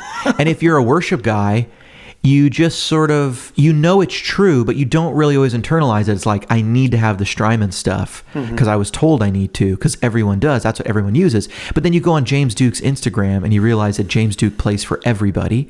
He plays for Elevation. He plays for Michael W. Smith. He plays for who's the guy with the three names? A Christian. Anyway, James Duke plays on one of the top Christian guys, putting down guitar tracks, and he routinely is like, yeah, I just use this Boss DD3 and this RV5. Right. And people would say he's known for those big ambient sounds. Right. And it's like, he's not, and he totally jokes about it. Right. His Instagram is full of like, I'm joking about like, you know what I mean? Like selling my Big Sky. And then there's like a Boss. It's like, but that's an example, like, that, but like, we're not always in tune with the fact that like, yeah, I just watched 5 videos where people have the sound I want to I want, and I idealize these guys, and they're playing Veritas, and that's why I know about Veritas. That's why I know about Elliot. Right. That's why I know about a brand. That's why I know about Sir, because Pete Thorne played it. That's why I know about Mateus Asado, or I know about Sir's because I saw a Mateus Asado video on Instagram and he was playing it, and it looks like a cool Strat. And that's why I have preconceived notions in my head of this guitar is appropriate for this music. That's why people are like, I wouldn't play an Explorer at church. And it's like, why? It's a shape. Right. It's a geometric shape that you've decided doesn't belong in a church. There's nothing devilish about it. It has points. Right. You know what else like has points? Church steeples.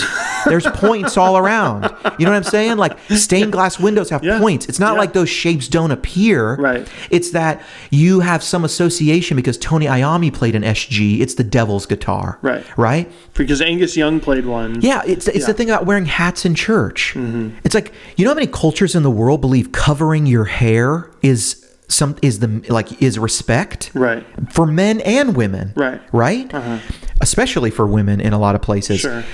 But then you take like Western evangelical culture, and it's like, no, hats are informal, and we dress up to go to church. We have our Sunday best. Churches where you don't mess around. Right. You're not playing around here, but you're putting on your Sunday. This is a formal event. This is serious. No one's playing an SG at those churches. Nobody's playing an SG. Not even close. No one's wearing a hat at those churches. So then it's like people are like, I don't wear. No one would dare bring an electric guitar to those. No, I mean, it's, yeah. But then you go like, okay, well, like, is there anything wrong with the hat itself? Like, remove all the cultural things. Sure. Is a baseball hat somehow inappropriate compared to a yarmulke? Right. It's a different construction of a hat. We associate it with something, and we start writing different messages. You know what I mean? Nobody like puts rock and roll on their yarmulke. You know what I mean? Because it has religious significance. It's not what you do. It's not part of the tradition. But we do that on a baseball cap, and then it's like, I can't believe hats in church, shorts in church. Do you know there are men who wear dresses to church?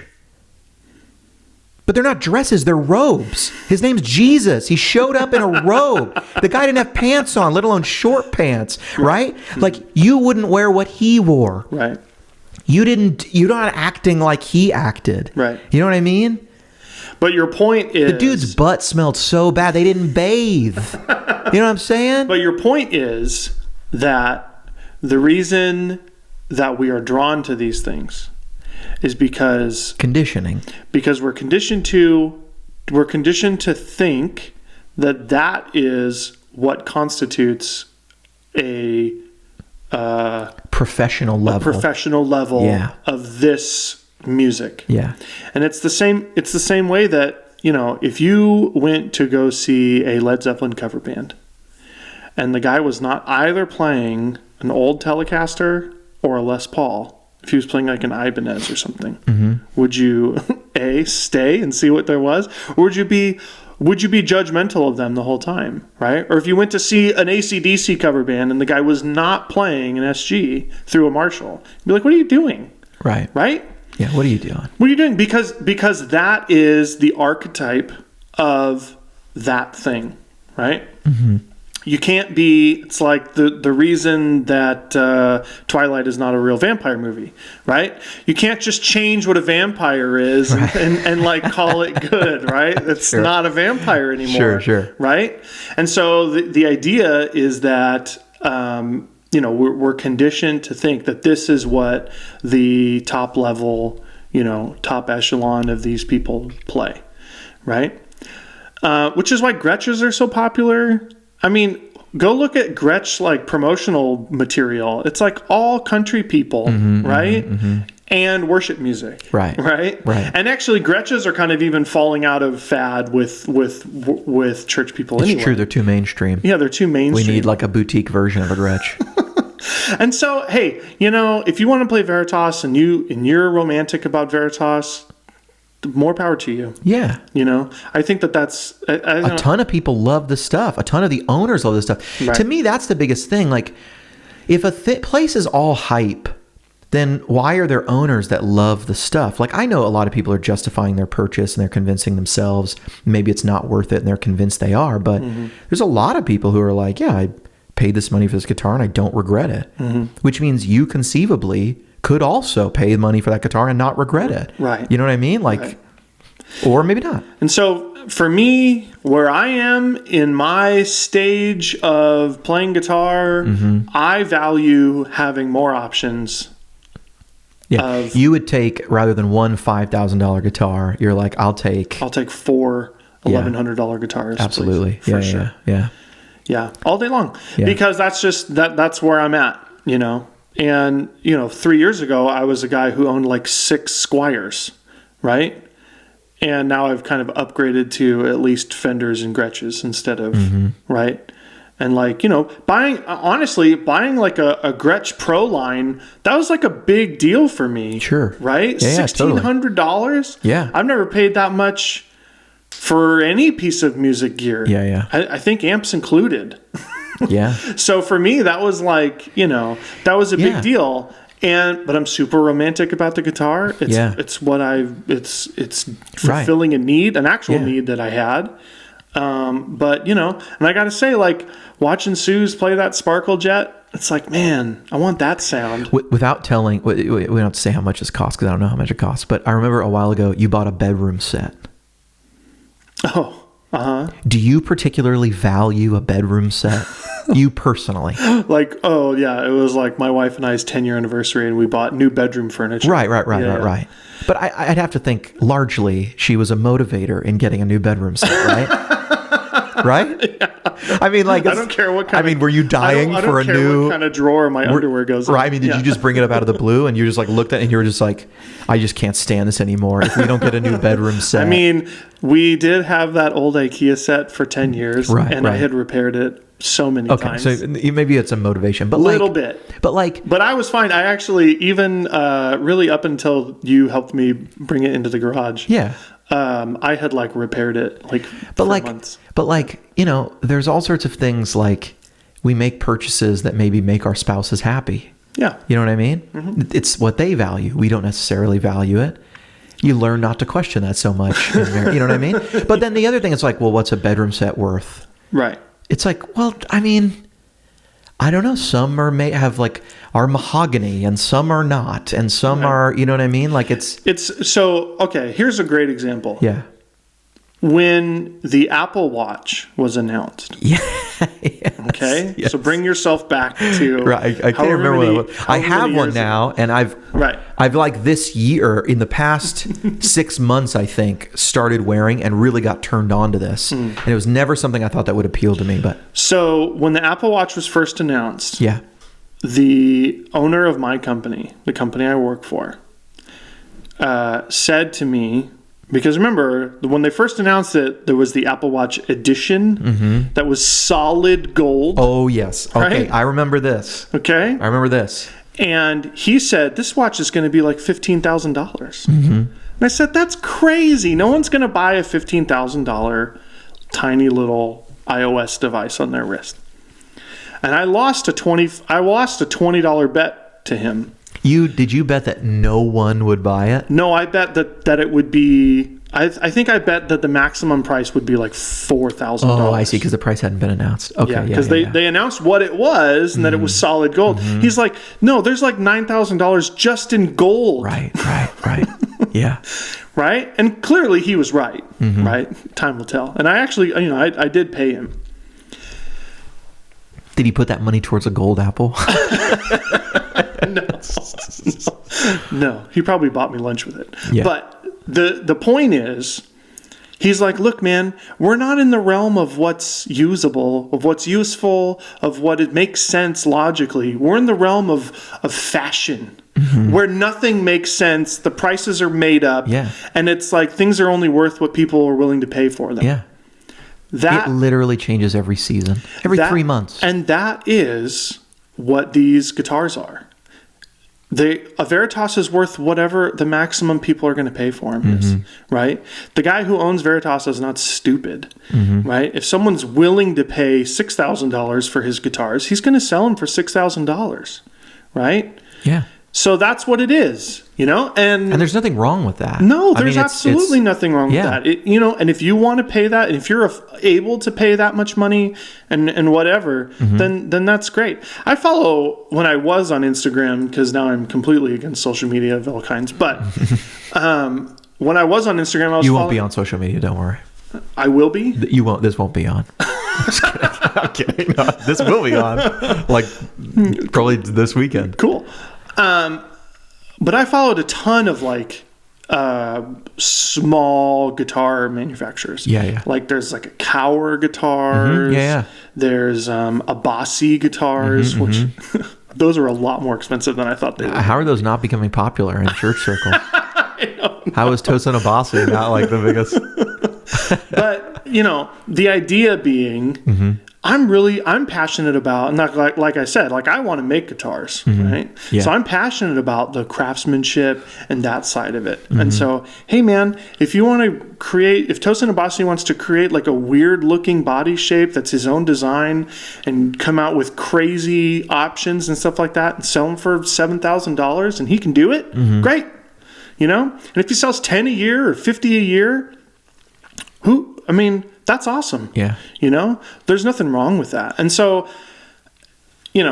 the reason I buy cheaper guitars, I don't think $1,000 is cheap. No, the realm you've gotten into now is not. But before this, you were leaning more in the but I still love, range. my Aerodyne Telecaster. Right. Still one of my favorites. It was $700. Yeah.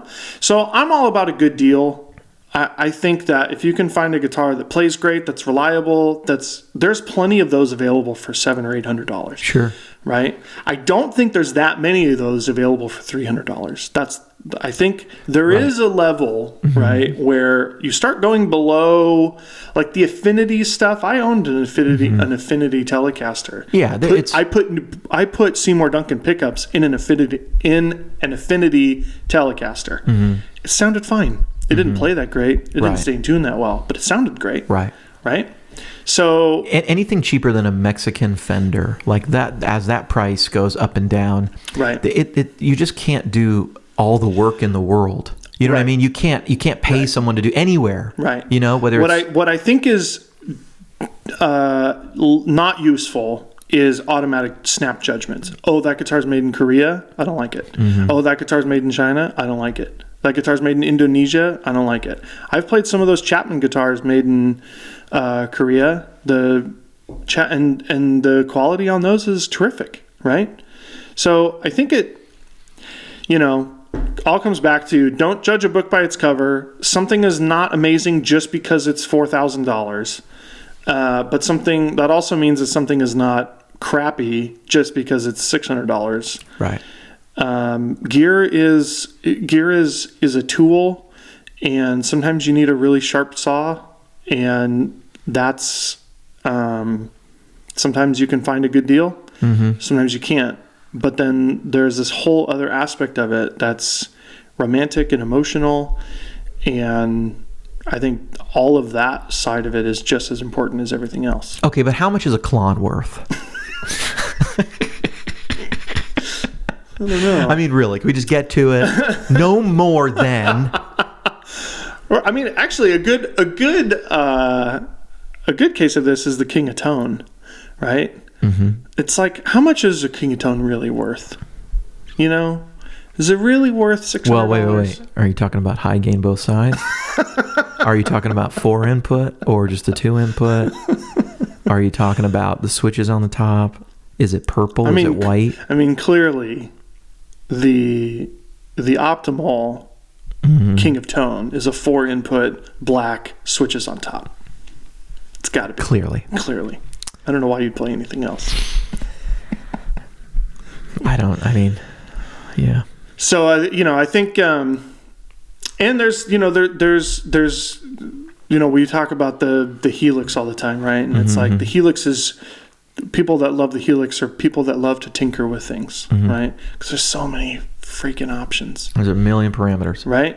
And so you can be the type of person that loves to twiddle knobs for days and days and days, and loves to work on your guitars, and loves to, mod things, and that's fine. Or you can be the type of person that just wants to buy the most high quality thing and never think about it again.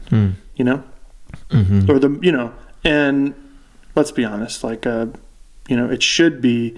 I think where the other problem is when guitars are still really expensive, but then they don't live up to the hype, and that is a problem. That is a problem. I'm trying to think when that's happened to me.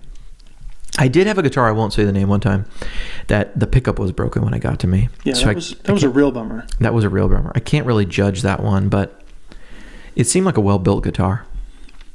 Mm-hmm. I was on the fence about whether I felt that guitar was worth it. Mm-hmm. And then when it showed up with a broken pickup, it pushed me severely onto I don't want this anymore. Uh-huh. I don't want this. It took away, it stopped me from being able to develop emotion for it. There you go. Because it showed up and it was broken. Had it showed up and I loved the way it sounded and it was awesome, then there you go. It would have been great. But I couldn't do that. Mm-hmm. And you only get one chance to make a first impression. Mm-hmm. And it made a broken one. So that was a bummer. It was going back. That was a bummer. And it did go back. Mm-hmm. And I haven't bought another one of that again because I don't know that I need it. But I'm looking at a guitar today that's similar construction. I'm looking at this 335, which looks great. Looks like the guy's going to be here about 130. And if I buy that guitar, I will probably sell 2 guitars. Because that guitar, I'm going to go, well, if I got that guitar with Lollertrons, do I need a Country Gentleman, a fully hollow one with TV Jones pickups? And then do I need the Sparkle Jet? Got to play it first, though. I like your gold Sparkle Jet. I know, but it doesn't quite, there's something that yours has. Honestly, I liked yours. I should have brought mine over again so we can do another. Hey, this is a thing. And then we don't have to keep going too long here. Yeah. We could take the record for the longest podcast so far, but we'll cut out that first. We're doing the full 2. We might get there. Did we do a full 2? Well, the first 20 minutes weren't even about guitar. They were just TV recommendations. But here's the thing.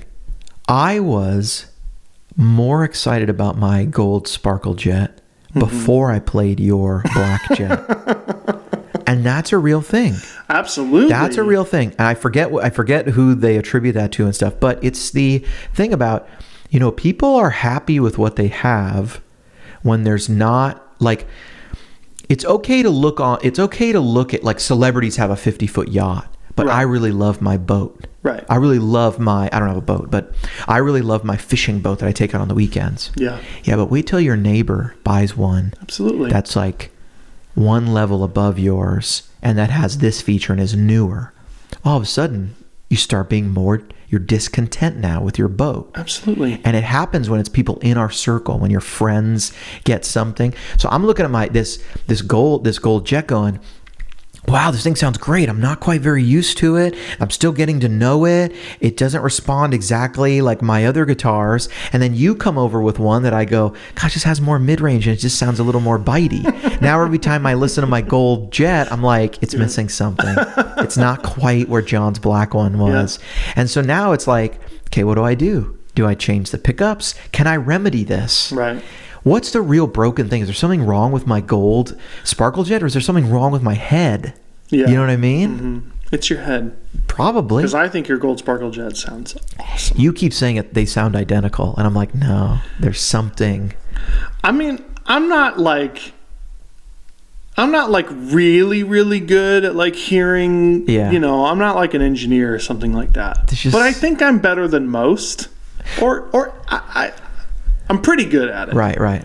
I honestly, there is a difference. Yeah. But I wouldn't say one is clearly better. They're from different eras. And so I have ceramic Alnicos, they call them. They were Gretsch-made ceramic Alnicos. I don't know what yours are. Ceramic Filtertrons. I don't know what yours are. If they use a different magnet, if it's an Alnico magnet, if what. But they sound different. They don't sound miles apart. No. At all. We adjusted the pickup height. We tried to get them all the same. Right. It could even be those pickups are the exact same, and I'm hearing a difference in the mass in the body because it's so subtle. And you know what? I can't really hear them both. I've played them too, and that plays into it. What I'm hearing while I'm playing it. For sure. Maybe there's something about the feel.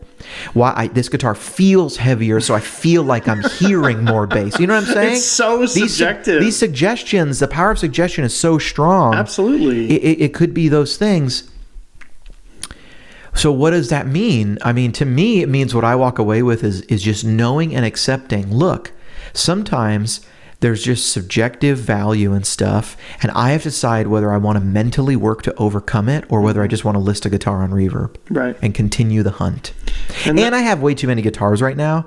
Like, I've kind of been taking inventory of my room in there. It's overcrowded with gear. A little bit. I have about 4 or 5 amps that need to be sold like in the next week. Mm-hmm. Like, I need to make sure I finish profiling them. But I have like 3 amps I finished profiling. I just haven't sold it yet because I'm just doing a bunch of stuff, and I'm like, ugh. I'll take the pictures for Reverb in like 30 minutes. Let me just finish this. And then something else happens, and then it's like, and then I'm like, oh, I got to set up lights. I'll wait for the natural light to be there tomorrow. You know what I mean? And then it gets dark again. I'm like, so I got to do that, but I have too many guitars too now. So I need to pare down the collection, but it's getting hard. You were on the hunt for, and you still are, Filtertron-esque thing. Yeah, and I'm just not sure. Guitar, and it's just not sure it's there. Yeah. And that's kind of my style, what it's been. It's like, remember I was looking for a great Strat? Yeah. I bought a ton of Strats. You did. I just bought and sold a ton of Strats. And to me, what's hard about that is I've bought a guitar, liked it, and then thought there's still something not quite there, then sold it, then bought another one, and then my memory of the other guitar is like, I think that last one was better, maybe I should have kept it. Oh no, maybe I should have changed the pickups in that one, maybe I should have done something, I should have adjusted the height, right.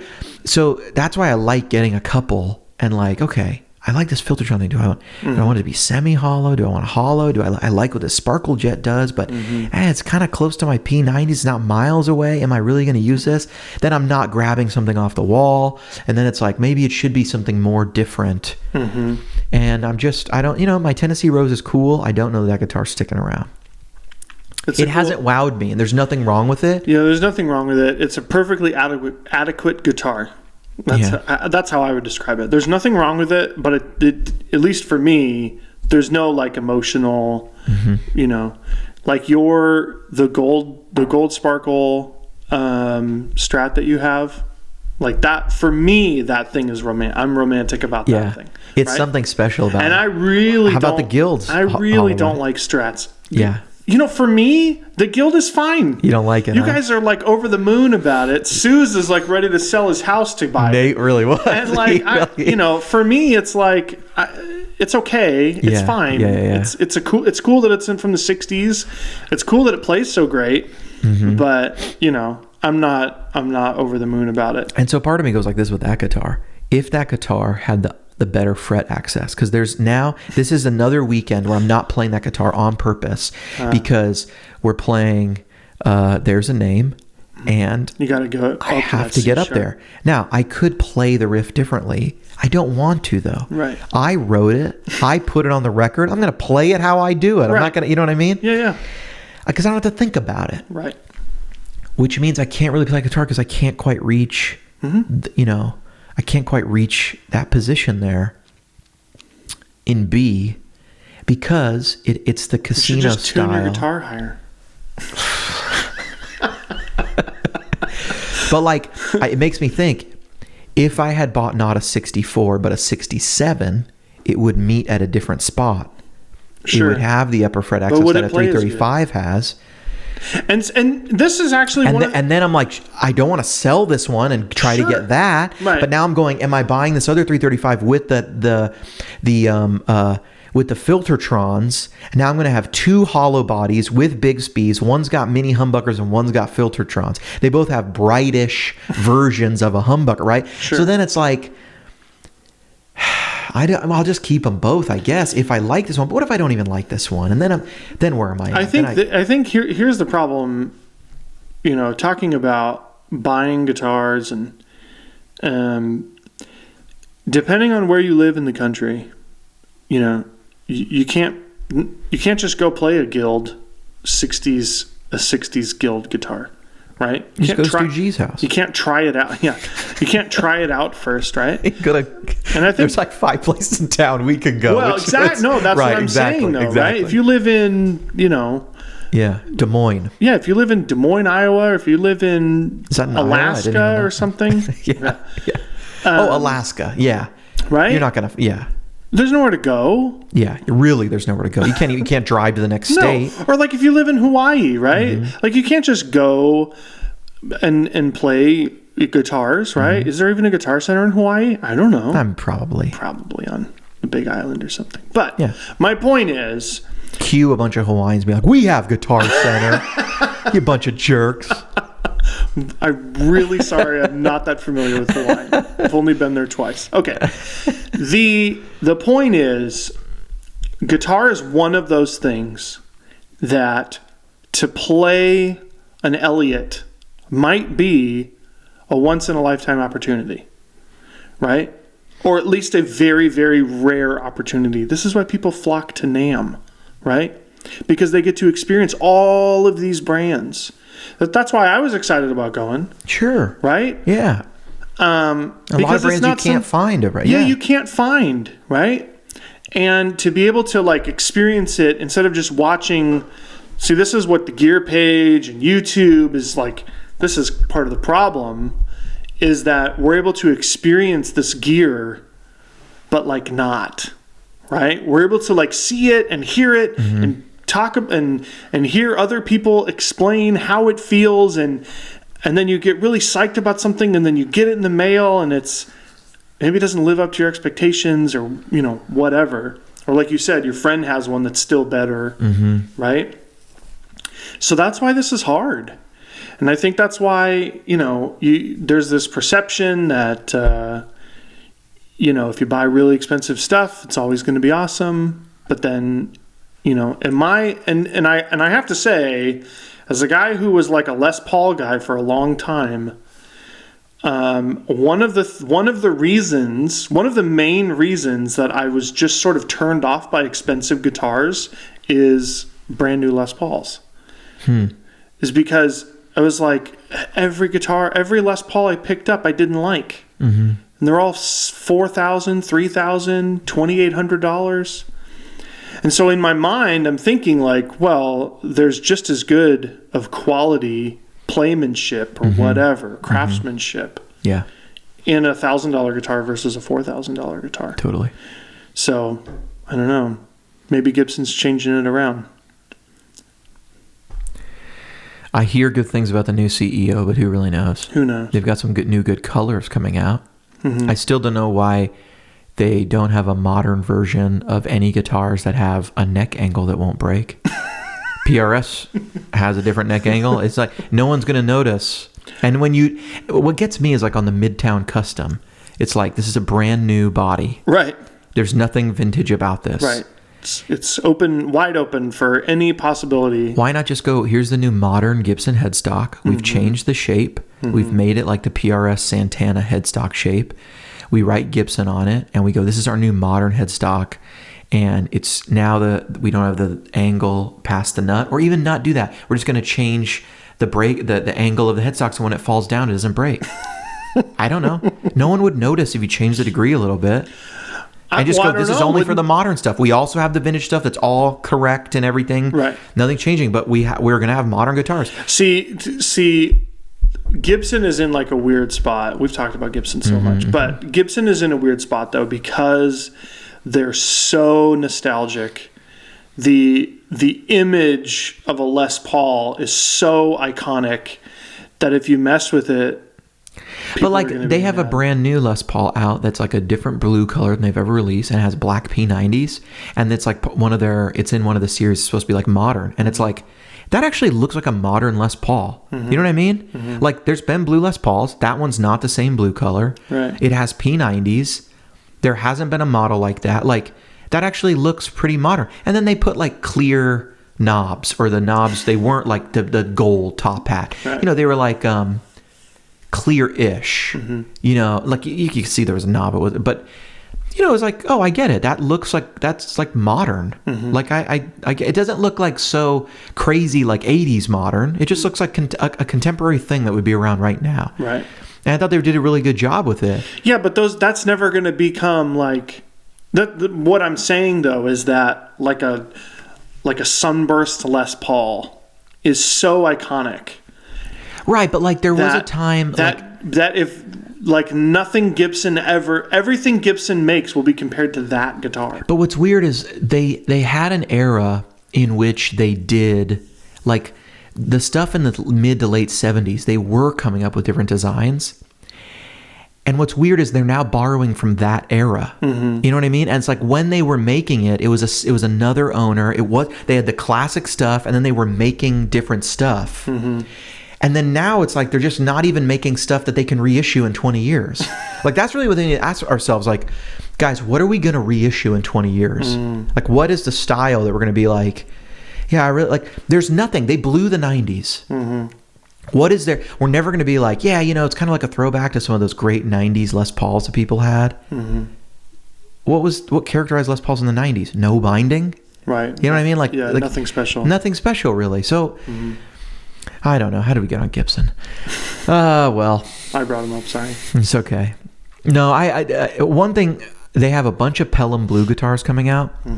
And they're bringing back the SG Classic, which honestly, that's something that should have never left. The SG Classic was super popular. It was a great price point. A lot of people love those guitars. Yeah. They're bringing it back in Pelham Blue, which I think is awesome. They're bringing back the Vibrola tailpiece.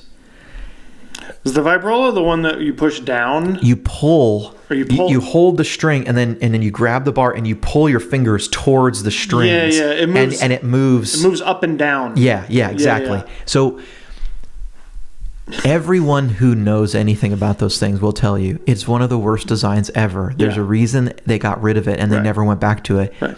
It's not because it fell out of favor. It's because it doesn't work. It doesn't work. And when you have that and you have a Bigsby, people are like, this doesn't work as well as a Bigsby. I'll just put a Bigsby on here. Right. And it has it's the same idea, a spring, that's lever. Right. I don't know what they're going to do. I mean, even a Bigsby is like, getting a Bigsby to work without any issue is right. You got to do it. You got to set it all up, you know. But I don't know what they're going to do about that.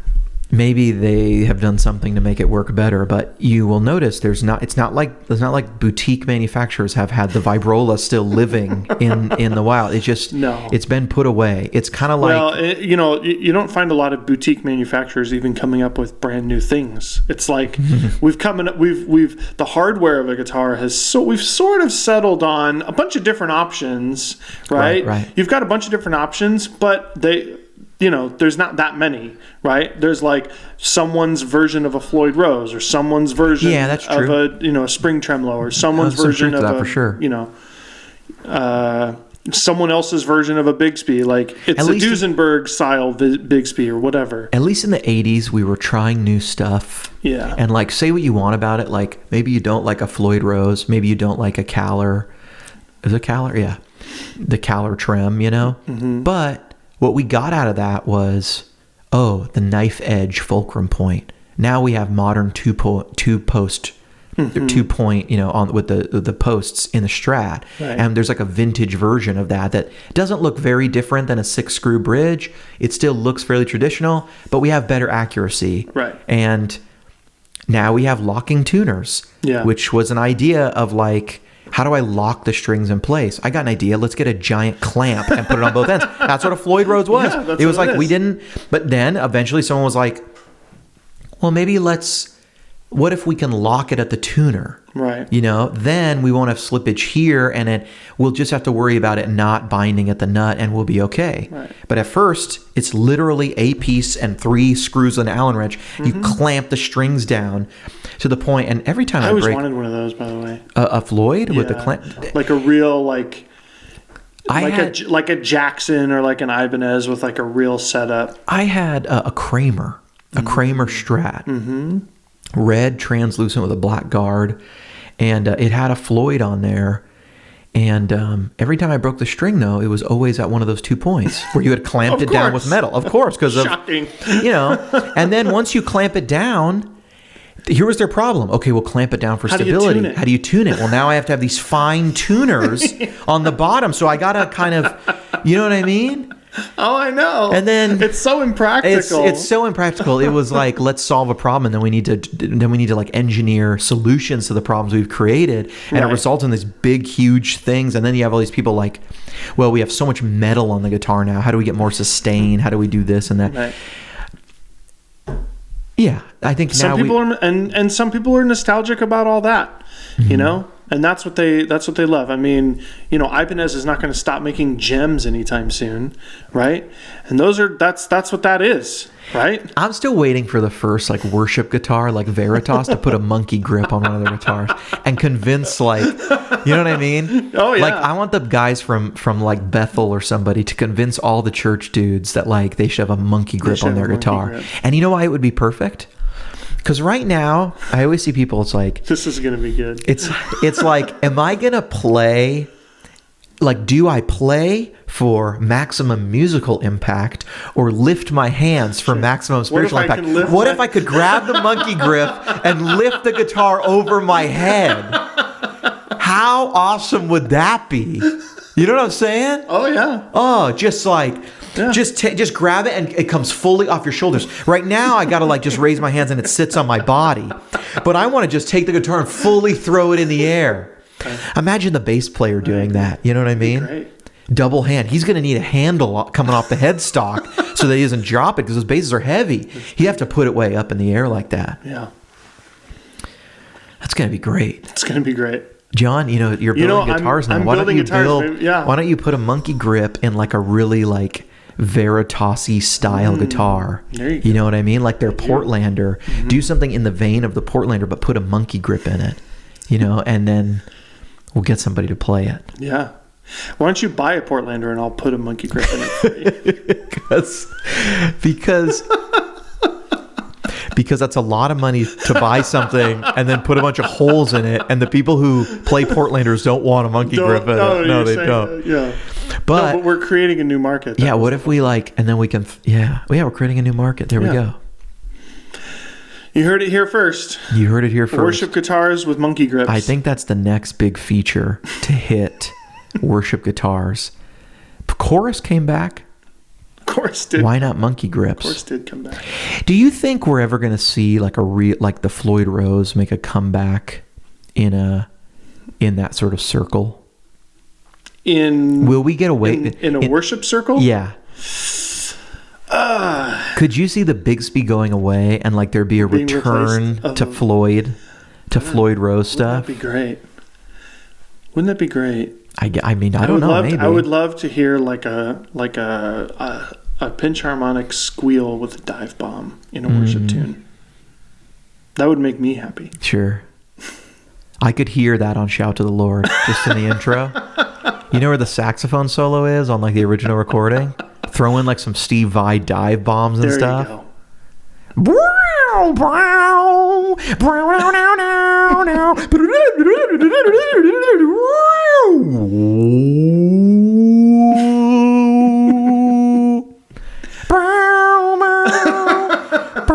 I didn't even do Shout to the Lord. I started doing Come Now as the top.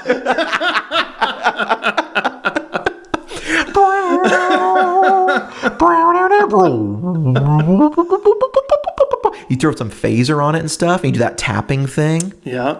And then you do the Steve Vai thing where you just grab the guitar, like when everyone's clapping, and then you just grab the guitar by the bar. You just pick it up by the bar and just start shaking it out. That's a thing. That's a thing. When you clamp down, like on a Floyd, you can use that as a handle. Yeah. So you got two handles now. You could just sort of manhandle the guitar with. You know? Yeah. That could be something. Yeah. That could really be something. You know, Les Claypool also had a Floyd, well, he had a whammy bar on his bass, on one of his basses too. Yeah. That should be, if we're putting whammy bars on all guitars, like serious whammy bars, not tremolos, we're talking whammy bars. Yeah. The bass player needs one too. Yeah. That should be the new worship lineup. I think before that hits, the bass needs to get a good, like a couple solos in. Yeah. You know what I mean? Mm-hmm. We need to get like some, like, you know, where a song needs to stop and there's like, Come now. Yeah. Someone needs to hire Victor Wooten for like for a worship record. Oh, man. All right. Well, I think we've conquered this topic. I think that if anyone is still listening, this is where I like to put a little thing in. Can you just comment like